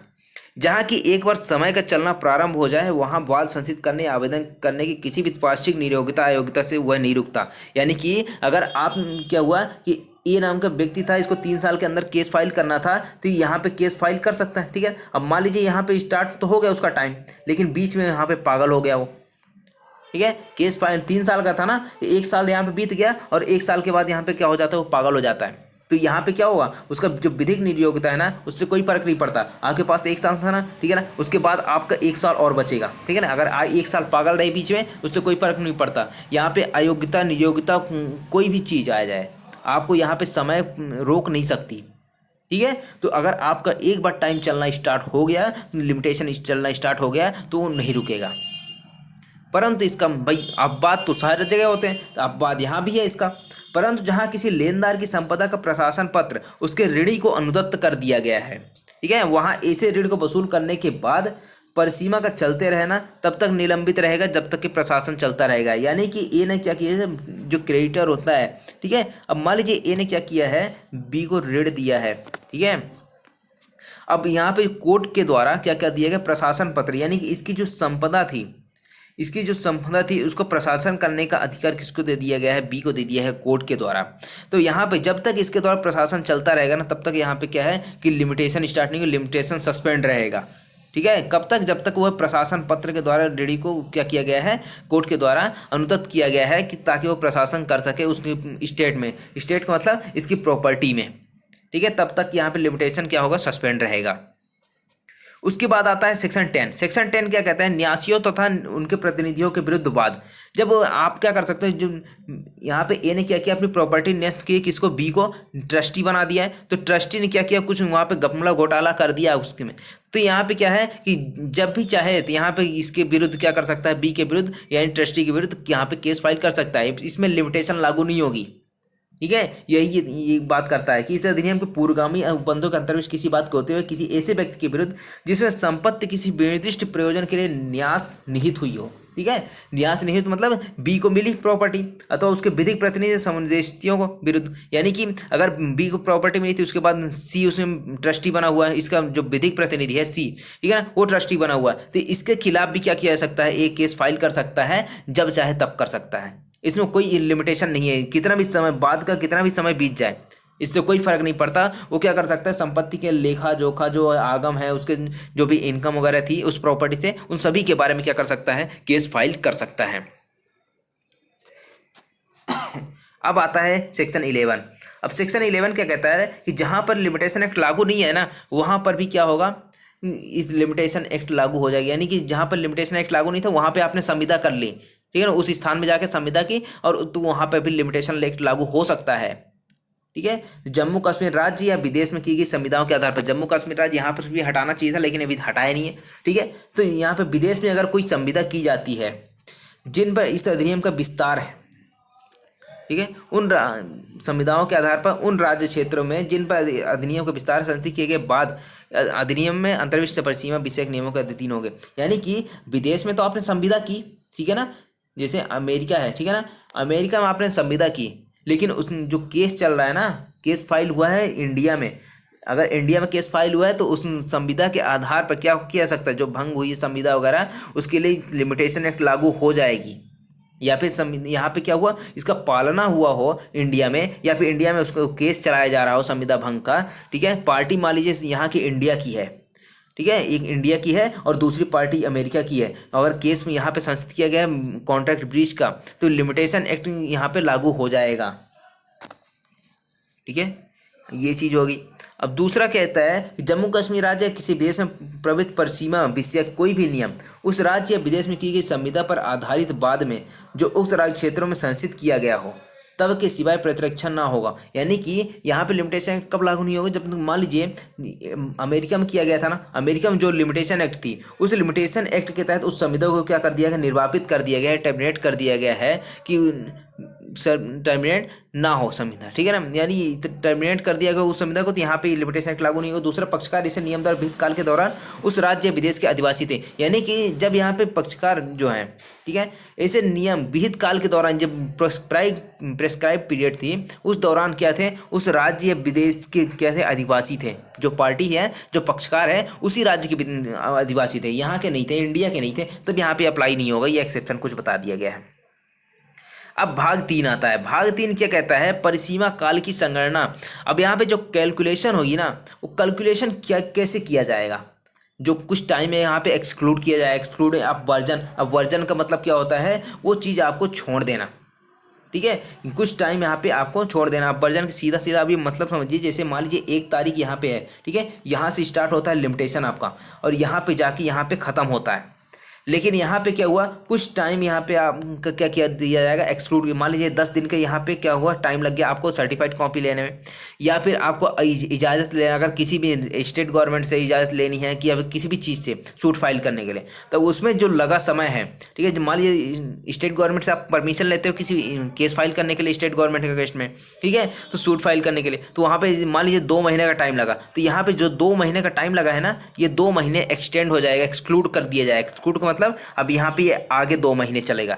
ठीक है, तो यहाँ पे अगर 31 दिसंबर को यहाँ पे कंप्लीट हो रहा था लिमिटेशन, तो 2 महीने और यहाँ पे जुड़ जाएंगे। ठीक है, ये फरवरी तक का महीना आपका लिमिटेशन हो जाएगा। ये कहलाता है अपवर्जन। सबसे पहला आता है किसी वाद, अपील या आवेदन में परिसीमा काल की संगणना करने में वह दिन अवर्जित कर दिया जाएगा जिसमें परिसीमा काल की गणना की जानी। यानी कि जिस दिन से आप परिसीमा काल की गणना की जानी है ना, उस दिन से मान लीजिए जिस दिन यहाँ पे क्या हुआ, आज की तारीख से ऑर्डर हुआ, ठीक है ना, ऑर्डर हुआ कोर्ट का, तो जिस तारीख को यहाँ पे ऑर्डर हुआ है ना, उस तारीख को छोड़ दिया जाएगा। इसके अगले दिन से यहाँ पे क्या किया जाएगा, लिमिटेशन को स्टार्ट किया जाएगा। ठीक है, तो ये ऑर्डर की तारीख होगी। ठीक है, या फिर आपको कॉज ऑफ एक्शन एराइज हुआ कि इस तारीख से आप क्या, मान लीजिए ए से पैसे लेने थे, ठीक है, बी को, अब बी ने पैसे मांगे और ए ने सीधा मना कर दिया कि मुझे पैसे नहीं देने हैं। कोई कौन सा पैसा, कहाँ का पैसा, ठीक है, तो इसका क्या हुआ, कॉज ऑफ एक्शन एराइज हो गया बी का। तो जिस दिन यहाँ पे इसको पता चला है ना कि वो पैसा नहीं देगा, मुझे केस फाइल करना पड़ेगा, तो इस दिन क्या करेगा, इसको यहाँ पे अवर्जित कर दिया जाएगा और उसके अगले दिन से क्या होगा, उसका लिमिटेशन स्टार्ट होगा। आई हम बात समझ में आई हो तो लाइक करो, ठीक है, एक लाइक जरूर करना। अब आ जाओ दूसरे पे, किसी अपील के लिए अथवा आवेदन के लिए जो अपील की इजाजत या पुनरीक्षण के किसी निर्णय के पुनर्विलोकन के लिए परिसीमा काल की संगणना में वह दिन जिस दिन परिवादित निर्णय सुनाया गया था, यानी कि जिस तारीख को निर्णय सुनाया गया था ना, वो तारीख एक्सक्लूड कर दी जाएगी तथा उस डिक्री दंडादेश आदेश की जिसकी अपील की गई है, जिसका पुनरीक्षण या पुनर्विलोकन अब सीधे प्रतिलिपि प्राप्त करने के लिए अपेक्षित समय अपरिचित कर दिया है। यानी कि अगर 10 दिन का, अगर आप, ठीक है, अगर मान लीजिए 30 दिन का लिमिटेशन है, ठीक है ना, 30 दिन का तो है नहीं कहीं, ठीक है, हर जगह 1 साल, 3 साल, इससे ज़्यादा का है। एग्जाम्पल मानते हैं 30 दिन का, ठीक है, 30 दिन के आपके पास लिमिटेशन है, लेकिन आपको क्या हुआ, 10 दिन का यहाँ पे सर्टिफाइड कॉपी निकलवाने में ही लग गया। ठीक है, तो आप मान लीजिए 20 दिन बचा था, आपने कुछ नहीं किया, 10 दिन आपको यहाँ पे 20 तारीख को लगाया आपने सर्टिफाइड कॉपी के लिए, 10 दिन यहाँ पे लग गए, तो 30 दिन यहाँ यहीं पे ख़त्म हो गए। तो यह क्या हो जाएगी, आपको जो टाइम लगा है सर्टिफाइड कॉपी निकलवाने में ना, तो 20, 10, 30 तो हो ही चुके थे, अब 10 दिन और मिल जाएंगे आपको, तो ये आगे जुड़ जाएगा 10 दिन का, यानी कि टोटल 40 दिन हो जाएंगे। ठीक है, ये हो गया आपका। तीसरा आता है आपका, जहां किसी डिक्री आदेश की अपील की जाती है, उसका पुनरीक्षण पुनर्विलोकन इच्छित है, अपील की इजाज़त के लिए आवेदन किया जाता है, वहां निर्णय की प्रतिलिपि प्राप्त करने के अपेक्षित समय अवर्जित कर दिया जाएगा। यानी कि जहां पे अपील की इजाज़त करने के लिए आवेदन किया गया, ठीक है, और आवेदन किया गया, वहां पर जो निर्णय हुआ उसके निर्णय की प्रतिलिपि प्राप्त करने में जो अपेक्षित समय है ना, वो भी यहाँ पे एक्सक्लूड कर दिया जाएगा। उसके बाद आता है फोर्थ, किसी पंचाट के अपास्त किए जाने के लिए आवेदन का परिसीमित काल की संगणना करने में, पंचाट की प्रतिलिपि प्राप्त करने में, यानी कि कुल मिला के जो भी आप क्या बोलते हैं इसका, आप प्रतिलिपि प्राप्त कर, प्रतिलिपि का मतलब क्या होता है, सर्टिफाइड कॉपी। सर्टिफाइड कॉपी जब आप अप्लाई करते हैं ना, उसमें टाइम लगता है, ठीक है, जब उसमें टाइम लगा ना, उस टाइम को क्या कर दिया जाता है, एक्सक्लूड कर दिया जाता है आपके लिमिटेशन से और आगे जोड़ दिया जाता है उसमें। ठीक है, वो दिन क्या हो जाते हैं और आपके पास मिल जाते हैं। ये हो गया आपका पूरा सेक्शन 12। अब सेक्शन 13 क्या कहता है कि उन दशाओं में समय का अवर्जन जहां के अकिंचन के रूप में बाद लाने का अपील करने की इजाज़त के लिए आवेदन किया गया हो, और आपने क्या किया, एक एप्लीकेशन फाइल कर दी कोर्ट के समक्ष, सी नाम के कोर्ट के समक्ष, कि मैं जो है कोर्ट फीस नहीं दे सकता हूँ, तो मुझे क्या किया जाए, मुझे बिना कोर्ट फीस के ही मेरा मामला सुना जाए। तो उसके लिए एक एप्लीकेशन लगती है, एप्लीकेशन जब लगेगी तो कोर्ट क्या करेगा, उसकी सुनवाई करेगा, तो हो सकता है उसमें टाइम लग जाए, टाइम लगेगा 2 महीने, 4 महीने, 6 महीने, जितना भी टाइम लगेगा, उस टाइम क्या होगा, वो क्या कर दिया जाएगा, उसको एक्सक्लूड कर दिया जाएगा, अवर्जित कर दिया जाएगा उसके लिमिटेशन से। ठीक है, ये बात करता है सेक्शन 13। आवेदन सद्भावपूर्वक आयोजित करता है, यानी जहाँ की अकिंचन के रूप में बाद या अपील करने की इजाज़त के लिए आवेदन किया गया हो और प्रत्यपेक्षित किया गया हो, वहाँ उस बाद अथवा अपील के लिए विहित परिसीमा काल के संगणना में उतना समय अवर्जित कर दिया जाएगा जितने समय के दौरान आवेदक उस इजाज़त के लिए अपना आवेदन सद्भावपूर्वक अभियोजित करता रहा है। यानी कि जितने टाइम वह अभियोजित का मतलब उस एप्लीकेशन की सुनवाई होती रही है, तथा ऐसे बाद की अपील विहित न्यायालय फीस दिए जाने, न्यायालय उस बाद अपील को वही बल और प्रभाव रखने वाली मानकर बरतेगा मानो वह फीस प्रारंभ में ही दी गई है। मान लीजिए ऐसा जो न्यायालय है ना, अगर फीस के बारे में कोई आता है बात, तो यहाँ पे ऐसा माना जाएगा कि फीस उसने पहले ही दे दी है। ठीक है, अगर अब उसकी अपील एक्सेप्ट कर ली जाती है, सुनवाई होने लगती है, ये सारी चीज़ें। अब आ जाता है, मान लीजिए बिना अधिकारिता वाले न्यायालय में सद्भावपूर्वक की गई कार्रवाई में लगे समय, आपको ए नाम के कोर्ट में केस फाइल करना था, आपके पास 3 साल का लिमिटेशन था, ठीक है, और आपने लास्ट के 1 महीने बचा था आपके पास, और आपने क्या कर दिया, इस कोर्ट में केस फाइल कर दिया, जबकि फाइल किस में करना था, बी नाम के कोर्ट में। ठीक है, आपने क्या किया, सद्भाव पूर्वक आपने ए नाम के कोर्ट में फाइल कर दिया जल्दी में कि हो सकता है यहीं पे हो, तो यहीं पे सुनवाई योग्य हो, विचारण की अधिकारिता रखता है, ठीक है ना, ए नाम का कोर्ट। लेकिन अधिकारिता किसके पास थी, बी नाम के पास। तो आपने 1 महीने यहाँ पे चलाए, ठीक है ना, सद्भाव पूर्वक। तो ये चीज़ क्या होगा, 1 महीने यहाँ पे अगर आप चाहते हो कि बाद में पता चलता है कि यहाँ पे केस तो चलना ही नहीं था, बी नाम के कोर्ट में चलना था, तो कोर्ट क्या करेगा, आपके केस को वापस कर देगी, आप विड्रॉ कर सकते हो केस को, यहाँ पे बी की जो कोर्ट है वहाँ पे फाइल कर सकते हो। और यहाँ पे जो टाइम लगा था ना, जितना भी टाइम लगा केस फाइल करने से लेकर सुनवाई तक में जो भी टाइम लगा, वो क्या कर दिया जाएगा, आपके लिमिटेशन से एक्सक्लूड कर दिया जाएगा, अब वर्जित कर दिया जाएगा, और आपके पास वही टाइम यहाँ पे आ जाएगा। वही टाइम 1 महीने का अगर टाइम था तो 1 महीने का टाइम यहाँ पे जुड़ जाएगा। उसके बाद आता है आपका, इसकी आप पढ़ लीजिएगा, ज़्यादा कुछ है नहीं। धारा 15 क्या कहती है, कुछ अन्य मामलों में समय का अपवर्जन। अब कुछ ऐसे अन्य मामले भी है जहाँ पे क्या किया जा रहा है कि समय का अपवर्जन किया जा रहा है। अपवर्जन का मतलब समझ गए होगे कि नहीं, यानी कि जो आपका टाइम लगा है ना उसको आगे का जोड़ दिया जाना, ठीक है ना। आगे लिमिटेशन, अगर 30 तारीख को लिमिटेशन खत्म हो रही है, 2 महीने के यहाँ पे सद्भावपूर्वक आपने टाइम वेस्ट कर दी यहाँ पे दूसरे कोर्ट में, तो यह क्या होगा, ये 2 महीने आपके आगे जुड़ जाएंगे, ठीक है। अब मान लीजिए किसी ऐसे बात की, किसी ऐसे डिक्री के निष्पादन के लिए आवेदन है जिसका संस्थित निष्पादित किया जाना व्यादेश या आदेश द्वारा रोका गया है, ठीक है। अब मान लीजिए कि कोर्ट ने क्या कर दिया, आपको रोक दिया है, किस चीज़ के लिए, एक व्यादेश दिया या आदेश दिया, ये आप केस फाइल नहीं करेंगे, कब तक, जब तक कि यहाँ पर क्या है, अगला आदेश नहीं आ जाता न्यायालय का, या फिर ये व्यादेश जब तक जारी रहता है तब तक आप केस फाइल नहीं करोगे, ठीक है। तो जब तक आप व्यादेश के अधीन में हो, व्यादेश के अधीन का मतलब कि व्यादेश के अंतर्गत आप आदेश का पालन कर रहे हो, व्यादेश क्या है वो कैंसिल नहीं किया गया है अभी, ठीक है, स्टे अभी कैंसिल नहीं किया गया है, तब तक क्या होगा, उस जो भी टाइम लगा है यहाँ पे स्टे के कारण, वो क्या होगा, एक्सक्लूड कर दिया जाएगा, और ये 6 महीने आपको मिलेंगे आगे, ठीक है। ये हो गया। अब दूसरा क्या कहता है कि किसी तथ्य में प्रविष्ट विधि की अपेक्षाओं के अनुसार किसी ऐसे बात के परिसीमा काल की संगणना जिसकी सूचना दी गई है या जिसके लिए सरकार या किसी अन्य प्राधिकारी की पूर्व सम्मति या मंजूरी अपेक्षित है, इसी सूचना की कालावधि यथा इसी सम्मति या मंजूरी प्राप्त करने के लिए समय। अब जैसे सरकार के खिलाफ केस फाइल करना चाहते हो, ठीक है, तो उसके लिए क्या करना पड़ता है, सबसे पहले जो वहाँ के सचिव वगैरह होते हैं, सेक्रेटरी वगैरह होते हैं, जो स्टेट गवर्नमेंट या फिर सेंट्रल गवर्नमेंट, वहाँ से परमिशन लेनी पड़ती है। तो अगर परमिशन लेनी है ना, अगर परमिशन लेने में अगर आपका 2 महीने 4 महीने जो भी टाइम बीता है, ठीक है ना, ये भी आपका एक्सक्लूड कर दिया जाएगा, यानी कि अपवर्जित कर दिया जाएगा ये टाइम, ठीक है। और ये टाइम आपको बाद में मिल जाएगा। अगर आपका 6 महीने बचा हुआ है, ठीक है, 6 महीने लिमिटेशन बची हुई है और 4 महीने तो यहीं पे बीत गए, मान लीजिए 6 महीने पूरे के पूरे यहाँ पे मंजूरी देने में ही सरकार ने बिता दिए, तो आपको अब क्या होगा, अब यहाँ पे 6 महीने तो आपके बीत गए, तो यहाँ पे ऐसा कुछ नहीं होगा। जिस दिन यहाँ पे सरकार की मंजूरी मिलेगी वहाँ से 6 महीने यहाँ पे क्या होगा, कैलकुलेट हो जाएगा होगा। अब आ जाओ आप आगे, ठीक है। 3rd नंबर क्या कहता है कि किसी व्यक्ति को दिवालिया न्याय निर्णित करने की कार्यवाही में नियुक्त किसी रिसीवर या अंतरिम रिसीवर या किसी कंपनी के परिसमापन की कार्यवाही में नियुक्त किसी समापक या अंतिम समापक द्वारा किए गए किसी वाद या डिक्री के निष्पादनार्थ आवेदन का परिसीमा काल की संगणना में वह कालावधि अपवर्जित कर दी जाएगी जो ऐसी कार्रवाई में संस्थित करने की तारीख से प्रारंभ होकर स्थायी रिसीवर की समापक की नियुक्ति की तारीख से 3 मास के अवसान पर समाप्त होती है, यानी कि 3 महीने का टाइम।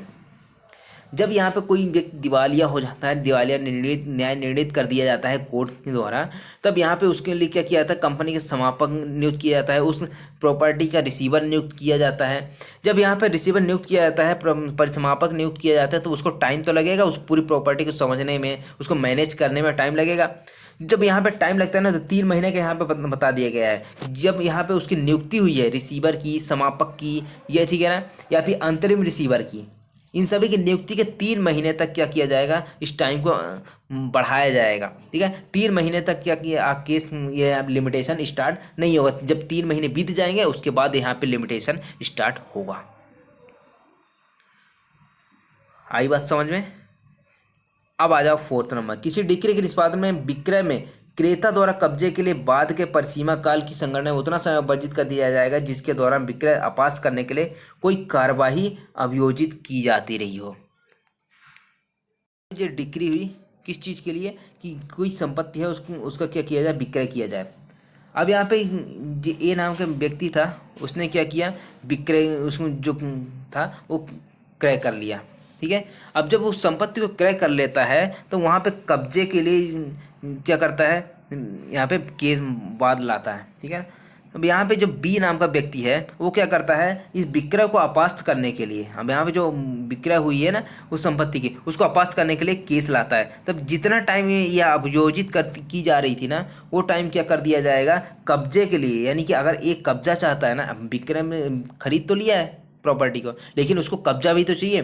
कब्जा नहीं मिला, क्यों? क्योंकि बी ने क्या कर दिया, उसको अपास्त करने के लिए आवेदन लगा दिया। तो वहाँ पे आप विक्रय को तो अपास्त करने के लिए जो भी यहाँ पे अभियोजित करने के लिए यहाँ पे लगा है टाइम, ठीक है, अभियोजन में, तो वो टाइम क्या कर दिया जाएगा, एक्सक्लूड कर दिया जाएगा, वर्जित कर दिया जाएगा। उसके बाद ये कब्जे का यहाँ पे मांग कर सकता है। उसके बाद किसी बात के परिसीमा काल के संगणना उतना समय वर्जित कर दिया जाएगा जिसके द्वारा प्रतिवादी भारत से तथा भारत के बाहर उन राज्य क्षेत्रों में जो केंद्रीय सरकार के प्रशासन के अधीन अनुपस्थित रहा हो। ठीक है, अब मान लीजिए कोई ऐसा व्यक्ति है जो भारत के बाहर हो। ठीक है, तो भारत के बाहर है तो उसको जितने टाइम वो बाहर रहा है उस टाइम को लिमिटेशन में इंक्लूड नहीं किया जाएगा।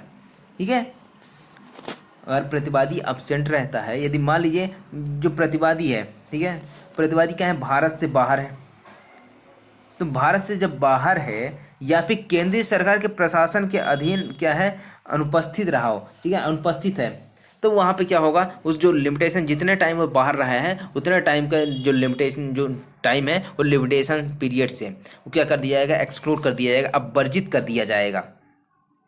ठीक है, और उसके बाद वो क्या होगा, वो आगे जुड़ जाएगा। अब उसके बाद सेक्शन 16 क्या कहता है, बाद लाने का अधिकार प्रभुत्व होने पर या होने के पूर्व मृत्यु हो जाने का प्रभाव। अब मान लीजिए जिस तारीख को यहाँ पे जैसे ए नाम का व्यक्ति है, इसका अधिकार आया, ठीक है ना, कि यहाँ पे क्या करना है, वाद ला सकता है किसके विरुद्ध, बी के विरुद्ध। अब जिस तारीख को ये वाद लाने के लिए सक्षम हुआ, ठीक है, कि जैसे 10 तारीख है, ठीक है, 10 तारीख को यहाँ पे केस लाने के लिए यहाँ पे उसके विरुद्ध, बी के विरुद्ध इसका अधिकार बन गया, प्रोद्भूत हो गया, प्रोद्भूत का मतलब एराइज हो गया। लेकिन उसी दिन क्या होता है, ए की मृत्यु हो जाती है, या फिर मान लीजिए बी की मृत्यु हो गई, जिसके जो केस लाना चाहता है उसकी मृत्यु हो गई जिस दिन अधिकार प्रोद्भूत हुआ, या फिर बी की मृत्यु हो गई जिसके विरुद्ध केस लाना है। तो वहाँ पर क्या होगा, तो जहाँ कोई व्यक्ति जिसे यदि जीवित रहता तो बात संसित करने या आवेदन करने का अधिकार होता, उस अधिकार के प्रोद्भूत होने के पहले मर जाता है। यानी कि जिस तारीख को यहाँ पे उसका अधिकार एराइज हो रहा है ना केस लाने का, उससे पहले ही वो मर जाता है। ठीक है, जहाँ की बात संसित करने या आवेदन करने का अधिकार इसे मृत्यु प्रोद्भूत होता है, जहाँ परिसीमा काल की संगणना करने उस समय से की जाएगी जब मृतक का ऐसा विधिक प्रतिनिधि हो जाए और ऐसा बात संसित करने आवेदन करने के लिए समर्थ हो। तो इसी तरह का यहाँ भी है कि या तो वादी, ठीक है, या फिर प्रतिवादी, इन दोनों में से किसी की डेथ हो जाए। डेथ कब हो रही है, जब अधिकार आया केस फाइल करने का, जब अधिकार प्रोद्भूत हुआ, ठीक है, उस तारीख को क्या हो गया, या फिर उस तारीख से पहले या तो वादी की या प्रतिवादी की मृत्यु हो गई। तो जब यहाँ पे इन दोनों में से किसी के भी, अगर वादी की मृत्यु हुई है तो वादी का क्या होगा, विधिक प्रतिनिधि आएगा, जब समर्थ हो जाएगा तब केस फाइल कर सकेगा, तब लिमिटेशन स्टार्ट होगा जब समर्थ होगा। या फिर अगर प्रतिवादी की मृत्यु हो गई तो जब प्रतिवादी का विधिक प्रतिनिधि आएगा, अगर वो समर्थ है, जिस दिन समर्थ होगा केस फाइल करने के लिए, उस तारीख से क्या होगा, लिमिटेशन स्टार्ट होगा। इसका प्रभाव यही है। लेकिन उपधारा 1 और 2 की बात कहाँ पर लागू नहीं होगी।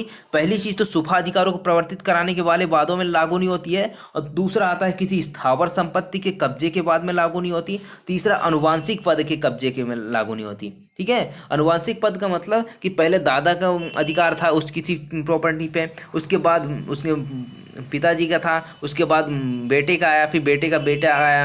ये क्या होता है, एक अनुवांशिक रूप से आ जाता है। तो अनुवांशिक पद के कब्जे में क्या होगा कि यहाँ पे ये उपधारा 1 और उपधारा 2 लागू नहीं होती है। ठीक है, 3 चीज़ें यहाँ पे बताइए कहाँ कहाँ लागू नहीं होती। सुफा अधिकार, स्थावर संपत्ति के कब्जे और अनुवांशिक पद के कब्जे पर लागू नहीं होती है। अब आ जाओ सेक्शन 17 क्या कहते हैं, भूल या कपट या भूल का प्रभाव। अब मान लीजिए जहाँ किसी ऐसे वाद या आवेदन के मामले में जिसके लिए अधिनियम द्वारा कोई परिसीमा काल विहित है, ठीक है, लिमिटेशन एक्ट था, ठीक है। अब ए ने क्या किया कि ए के कब्जे में कोई जमीन आनी चाहिए थी, कोई संपत्ति आनी चाहिए थी, ठीक है। किसी कागज में ऐसा लिखा गया था, इसके पूर्वजों ने लिख दिया कागज में, लेकिन पूर्वजों का मतलब इसके पिताजी ने, ए के जो पिताजी है ना, इसके पिताजी के दो बेटे थे, ए और बी, ठीक है ना। पिताजी ने क्या कर दिया, सारी संपत्ति ए के नाम कर दी, लेकिन यहाँ पे क्या कर दिया गया, इस जो बी था ना, वो पहले ही ए को पता चलता उसके पहले ही कागज़ को चेंज कर दी, जो वसीयत वगैरह बिल वगैरह थी ना, उसको चेंज कर दिया और पूरी प्रॉपर्टी क्या कर ली, अब खुद हड़प ली। और जब ये बाद में पता चलता है ना कि ये भूल के कारण हुई है, कपट के कारण ऐसा हुआ है, तो जिस दिन ए को पता चलता है कि ऐसे कपट किया गया है, ये ऐसी बात छिपाई गई थी, ठीक है ना, ऐसा डॉक्यूमेंट छिपाया गया था जिसके कारण कब्जा किसको मिलना था, ए को मिलना था, लेकिन बी ने ले लिया, ठीक है। तो यहाँ पे क्या होगा, जिस दिन भी ए को पता चलता है कि ऐसा कपट किया गया था, भूल से कारित हुई थी ऐसी चीज़ें, तो यहाँ पर जिस दिन ए को पता चलता है उस दिन से लिमिटेशन स्टार्ट होगा, ठीक है। तो जिसके लिए अधिनियम कुछ पश्चिम का भी थे, वह वाद या आवेदन प्रतिवादी या प्रत्यर्थी या उसके अभिकर्ता के कपट पर आधारित है। यानी कि वाद या आवेदन का जो प्रतिवादी है ना, जो अपोजिट पक्षकार है, रेस्पोंडेंट है या फिर प्रतिवादी डिफेंडेंट है, उसके द्वारा कोई कपट किया गया है, उसके या फिर उसके एजेंट के द्वारा कोई कपट किया गया है, ठीक है, या उस अधिकार या हक का ज्ञान जिस पर वाद या आवेदन आधारित है यथापूर्वक किसी व्यक्ति के कपट द्वारा छिपाया गया। यानी कि जो वाद या आवेदन था वो किस पर आधारित था, उसी अधिकार या हक पर आधारित था, ठीक है ना। किस पर, जो चीज़ छिपाई गई है ना, उस जो डॉक्यूमेंट छिपाया गया है, जो बात छिपाई गई थी, उसी के आधार पर पूरा केस यहाँ पे क्या है कि संस्थित हुआ है, वो पूरा केस आधारित है उस पर, ठीक है। अब जो बात छिपाई गई है वो बाद में पता चले, तो जिस दिन पता चलेगा ना उस दिन लिमिटेशन स्टार्ट होगा और वहाँ पर क्या किया जाएगा, इसके हक में मिलेगा। उसके बाद आता है वह बात या आवेदन किसी भूल के परिणाम से मुक्ति के लिए हो, ठीक है ना। भूल के परिणाम से ये सारी चीज़ें, अगर सिंपल सी बात इसमें सेक्शन 17 में इतना याद रखिए, जिस दिन कपट या भूल हुई है, ठीक है ना, और जिस दिन कपट या भूल का प्रभाव का पता चलता है उसी दिन से यहाँ लिमिटेशन आपका स्टार्ट होता है। और ये जो भूल वगैरह है ना, जितने पहले के टाइम थे वो एक्सक्लूड हो जाएंगे, पूरे अवर्जित हो जाएंगे। अब आ जाइए आप सेक्शन 18 में। सेक्शन 18 क्या कहता है, लिखित अभिस्वीकृति का अप्रभाव, ठीक है। यहाँ एक्नॉलेजमेंट की बात करता है। एक्नॉलेजमेंट का मतलब क्या हुआ, अभी स्वीकृति दे देना, यानी कि जैसे ही आपका प्रेस्क्राइब पीरियड यानी कि विहित काल समाप्त होने वाला था, ठीक है ना, और आप केस फाइल करने वाले थे बी के विरुद्ध, तो बी के विरुद्ध जैसे ही केस फाइल करने वाले उससे पहले ही, ठीक है ना, मान लीजिए 5 तारीख को प्रेस्क्राइब पीरियड ख़त्म हो रहा है और यहाँ पर क्या कर दिया बी ने, आपका 4 तारीख को ही एक लिखित में यह दे देता है, अब स्वीकृति कर लेता है कि मैं आपके पैसे रिटर्न करूंगा, ठीक है ना। इसने आप केस फाइल नहीं करिए। जब यहाँ पे इसने अब स्वीकृति दी लिखित में, उसमें हस्ताक्षर किए, तो वहाँ पे जैसे ही इसने हस्ताक्षर किया, उसमें हस्ताक्षर पत्र में दिया उसको, उसी टाइम से क्या होगा, एक नया लिमिटेशन स्टार्ट हो जाएगा, ठीक है। नया लिमिटेशन स्टार्ट हो, जैसे 3 साल का पहले था तो अब 3 साल का फिर से वहीं से स्टार्ट हो जाएगी। जिस दिन अब स्वीकृति दी है उसी दिन से नया लिमिटेशन स्टार्ट हो जाएगा।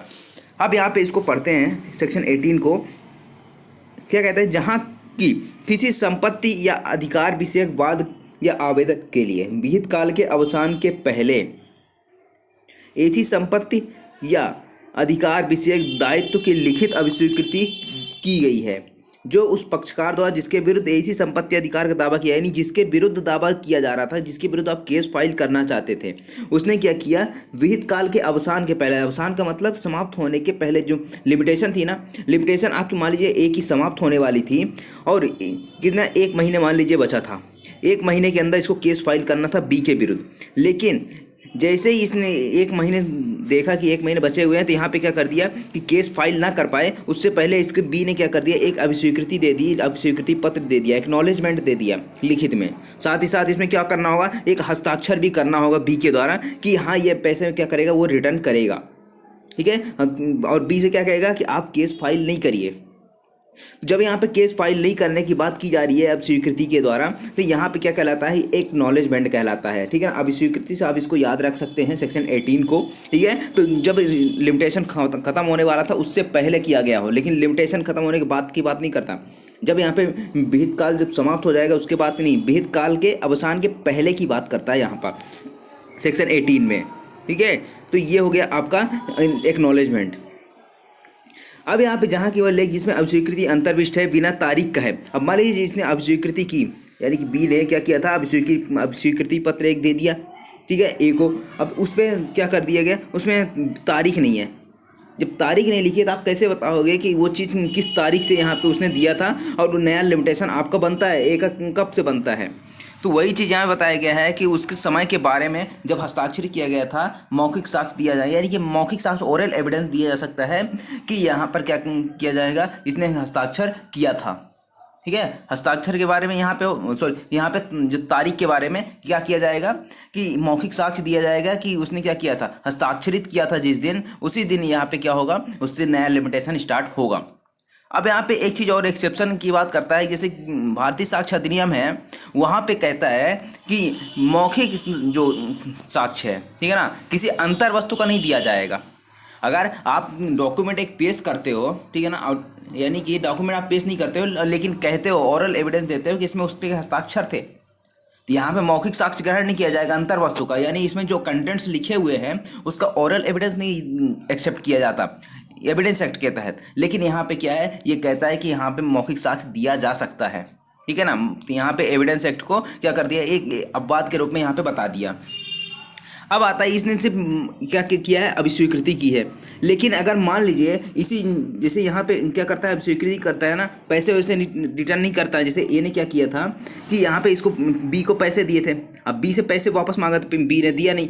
जिस दिन नहीं दिया उस दिन कॉल ऑफ वहाँ पे क्या होगा, कॉज ऑफ एक्शन एराइज हुआ। जिस दिन कॉज ऑफ एक्शन एराइज होता है उसी दिन से इसका लिमिटेशन स्टार्ट हो गया। मान लीजिए 3 साल लिमिटेशन था, अब 3 साल यहाँ पे समाप्त होता, उससे पहले बी ने क्या कर दिया, एक लिखित अभिस्वीकृति कर दी। लेकिन यदि मान लीजिए अभिस्वीकृति ना करके फर्स्ट पेमेंट कर देता, यानी कि अगर ए ने अगर 5 लाख रुपए उधार दिए थे, अब यहाँ पे क्या करता है बी, उससे पहले लिमिटेशन समाप्त होने के पहले क्या करता, मान लीजिए इसके 1 लाख रुपए रिटर्न कर देता, बाकी 4 लाख बचते। तो जिस दिन 1 लाख रुपए रिटर्न किया है ना, उस दिन से नया लिमिटेशन स्टार्ट हो जाएगा। किसके लिए, ए के लिए। लेकिन ये चीज़ यहाँ पे नहीं बताई 18 में से, ये चीज़ बताएगी आपको सेक्शन 19 में बताया गया है, ठीक है। सेक्शन 19 क्या कहता है कि ऋण, लेखे या वसीयत संपदा का ब्याज, लेखे संदाय का प्रभाव, यानी कि अगर वसीयत संपदा है या फिर ऋण लेखा है, जो भी है, यहाँ पे अगर क्या किया जाता है, पहले पैसे वापस कर दिए जाते हैं, या तो पूरे पैसे वापस कर दिया जाए या उसका कुछ भाग वापस कर दिया जाता है। जिस दिन ये वापस किया जाता है उस दिन से नया लिमिटेशन स्टार्ट हो जाएगा। जहाँ कि ऋण या वसीयत संपदा के संदाय के लिए दायी व्यक्ति, यानी कि जो वसीयत संपदा देने के लिए बाध्य है, ठीक है ना, यहाँ पे, और क्या है, ऋण चुकाने के लिए वो दायी है, यानी कि लाइबल है किसको, जिससे ऋण लिया था। अब ए ने क्या किया था, ऋण दिया था 5 लाख का, ठीक है ना। अभी जो एग्जाम्पल है तो उसी को लेते हैं। तो ए ने क्या किया, यहाँ पे 5 लाख रुपए बी को दिया। अब बी से जब मांगा तो इसने नहीं दिया। लेकिन जब ये इसने बोला कि अब तुम दे तो नहीं रहे हो, लेकिन अब मैं क्या करूँगा, 3 साल की लिमिटेशन है मेरे पास, अब यहाँ पे मैं क्या करूँगा, तुम्हारे खिलाफ केस फाइल करूँगा। जब इसने यहाँ पे इसने बोला, 1.5 साल मान लीजिए बीत गए थे, ठीक है, 1.5 ईयर बीत गए, 1.5 ईयर, ए ने कुछ नहीं किया। लेकिन जैसे ही 1.5 ईयर बचते हैं, उसी में क्या करता है, केस फाइल करने जाने ही वाला था कि बी क्या करता है, उस 5 लाख का जो लोन लिया था उसका आधा कुछ भाग यहाँ पे दे देता है ए को, ठीक है। कितना दे दिया, मान लीजिए 1 लाख या 2 लाख जो भी दिया है इसने। तो जिस दिन दिया है तो यहाँ पे 1.5 साल बचे थे, तो 1.5 साल ना बच के अब क्या होगा, जिस दिन पैसे दिया आधा भाग दिया तो उस नया लिमिटेशन स्टार्ट हो जाएगा, फिर से 3 साल का वहाँ से हो जाएगा, ठीक है। वो आपको ये पूरा समझ में आया होगा।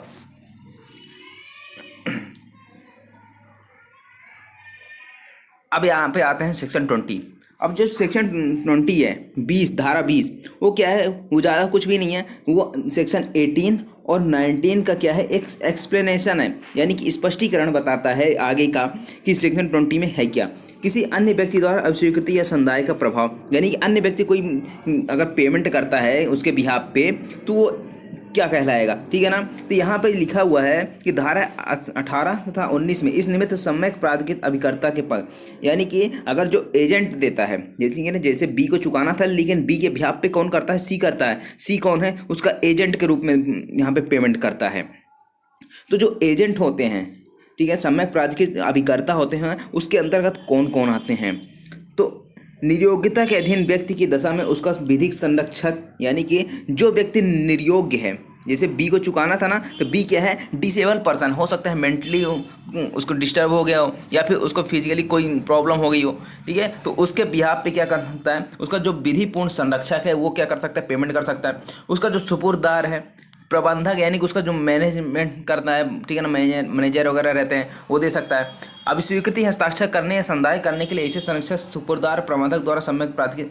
अब यहाँ पे मान लीजिए इनका जो एजेंट है, ठीक है, अब इनका एजेंट कौन नियुक्त कर रहा है, भाई बी तो क्या हो गया, डिसेबल पर्सन हो गया। जब डिसेबल पर्सन हो गया तो इसका जो विधिक संरक्षक था, सुपुरदार प्रबंधक, अब ठीक है, तो इनके द्वारा, इनके में से किसी के द्वारा क्या किया जाता है, एक एजेंट अपॉइंट किया जाता है, ठीक है, सम्यक रूप से प्राधिकृत अभिकर्ता अपॉइंट किया जाता है। उनके द्वारा क्या किया सकता है, पेमेंट यहाँ पर की जा सकती है, ठीक है।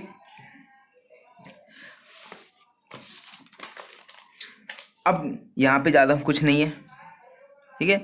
अब यहाँ पे आ जाइए आप आगे 21, ठीक है, ये प्री में पूछा गया क्वेश्चन था 21 का।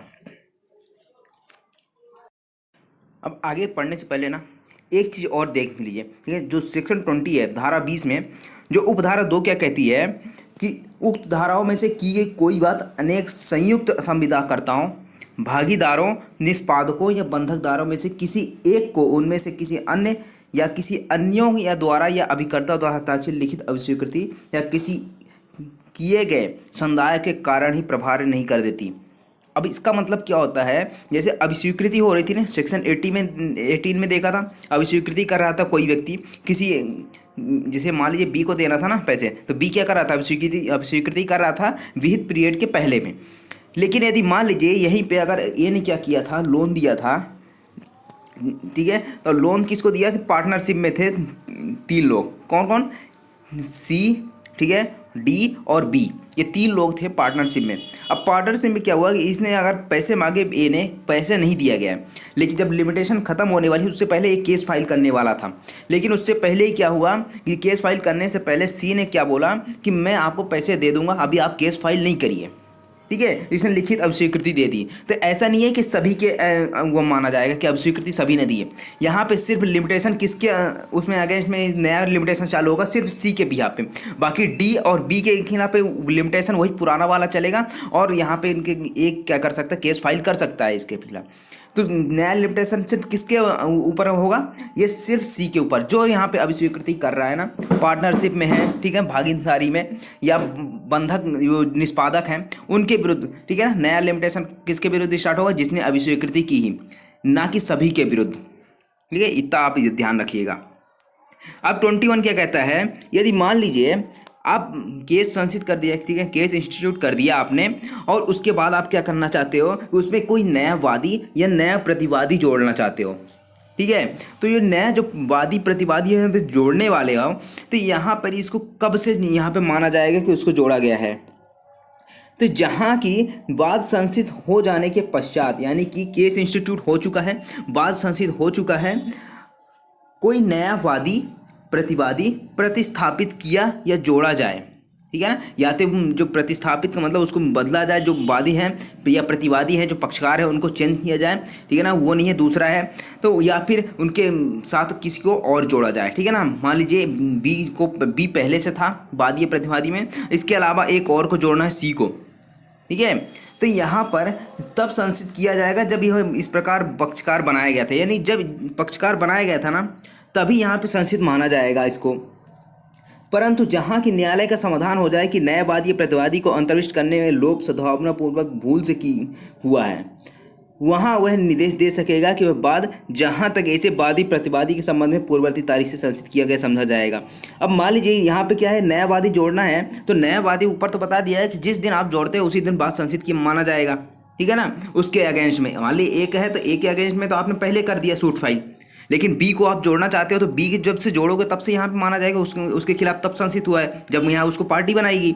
लेकिन यहाँ पे कहता है कि अगर आपने सद्भावपूर्वक, आपसे गलती हो गई है, ठीक है, गलती का मतलब भूल हो गई है, आपको जोड़ना चाहिए था लेकिन आपने नहीं जोड़ा, तो फिर आप यहाँ पे जोड़ना चाहते हो और कोर्ट को ऐसा लगता है कि हाँ सच में आपसे भूल हुई थी, तब यहाँ पे जो केस संचित माना जाएगा, तभी माना जाएगा जब से यहाँ पे पहली वाली तारीख में आपने क्या किया है, केस संचित किया है, किसके खिलाफ, ए के विरुद्ध किया है, ठीक है ना। पहली बार आप केस इंस्टीट्यूट करते हैं ना, उसी तारीख से माना जाएगा कि बी को भी यहाँ पे जोड़ा गया था। अगर सद्भावपूर्व गलती या भूल साबित कर दिया जाता है, यानी कि जो कोड है उसको सेटिस्फाई कर दिया जाता है, ठीक है। उसके बाद उपधारा एक की कोई बात ऐसे मामले को लागू नहीं होगी जिसमें वाद के लंबित रहने के दौरान हुए किसी हित के समुदेशन न्यागमन के कारण कोई पक्षकार जोड़ा या प्रतिस्थापित किया जाए, जिसमें कि वादी को प्रतिवादी या प्रतिवादी को वादी बनाया जाए। समुदेशन कब होता है? समुदेशन तब होता है जब मान लीजिए प्रॉपर्टी सेल कर रहे हो आप, ठीक है, सेल कर रहे हो या फिर आप गिफ्ट कर रहे हो, दान दे रहे हो।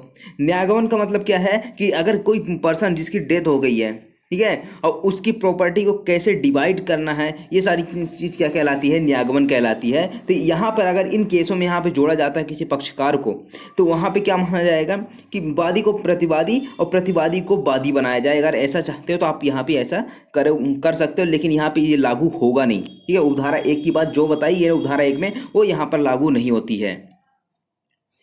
उसके बाद आता है 22 क्या कहता है? चालू रहने वाले भंग अपकृत्य, किसी चालू रहने वाले संविदा भंग या चालू रहने वाले अपकृत्य की दशा में एक नया परिसीमा काल उस समय के दौरान प्रतिक्षण चलना प्रारंभ होता है जिसमें ऐसा भंग या ऐसा अपकृत्य चालू रहे।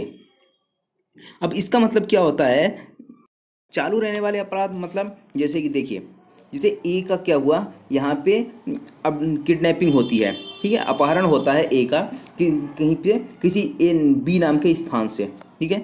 यहाँ पे इसने क्या किया? ए को किडनैप किया, उसके बाद किसी अन्य स्थान पर ले गया, ठीक है, सी नामक स्थान पे ले गया ए को किडनैप करके।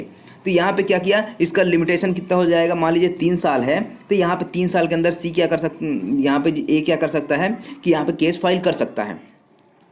अब यहाँ पर मान लीजिए जो ए है उसको सी नामक स्थान पर रखा गया था, उसके बाद यहाँ से हटा करके किसको कहाँ पे रख देता है? मान लीजिए डी नामक स्थान पे।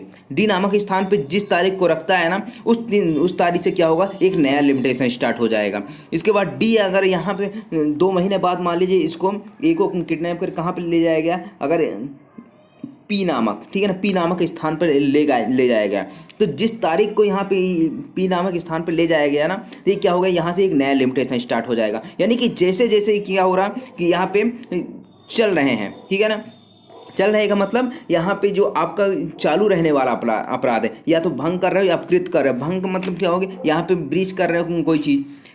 अब जैसे मान लीजिए ये दूसरा एग्जाम्पल लेते हैं, जैसे ए नाम के व्यक्ति ने क्या है कि किसी बी नाम के जो पड़ोसी है उसके घर में कचरा फेंका।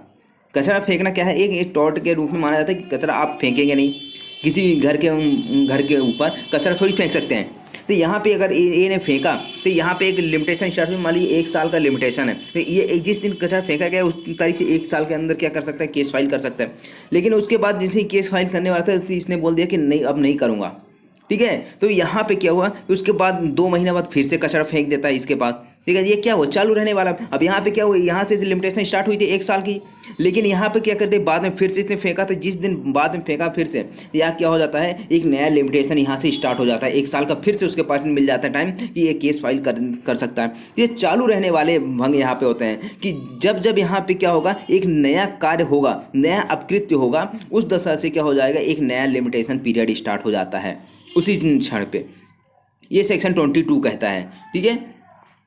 अब आता है 23 क्या कहता है कि उन कार्यों के लिए प्रतिकर का बाद जो विशेष नुकसान के बिना अनुयोज्य ना हो, ठीक है, उस कार्य के लिए जिसमें कोई वाद हेतु तब उद्भूत नहीं होता जब उसमें कोई विनिर्दिष्ट क्षति वस्तुतः नहीं होती। प्रतिकार के बाद की दशा में परिसीमा काल उस समय संगठित किया जाएगा जब वह क्षति हो जाए।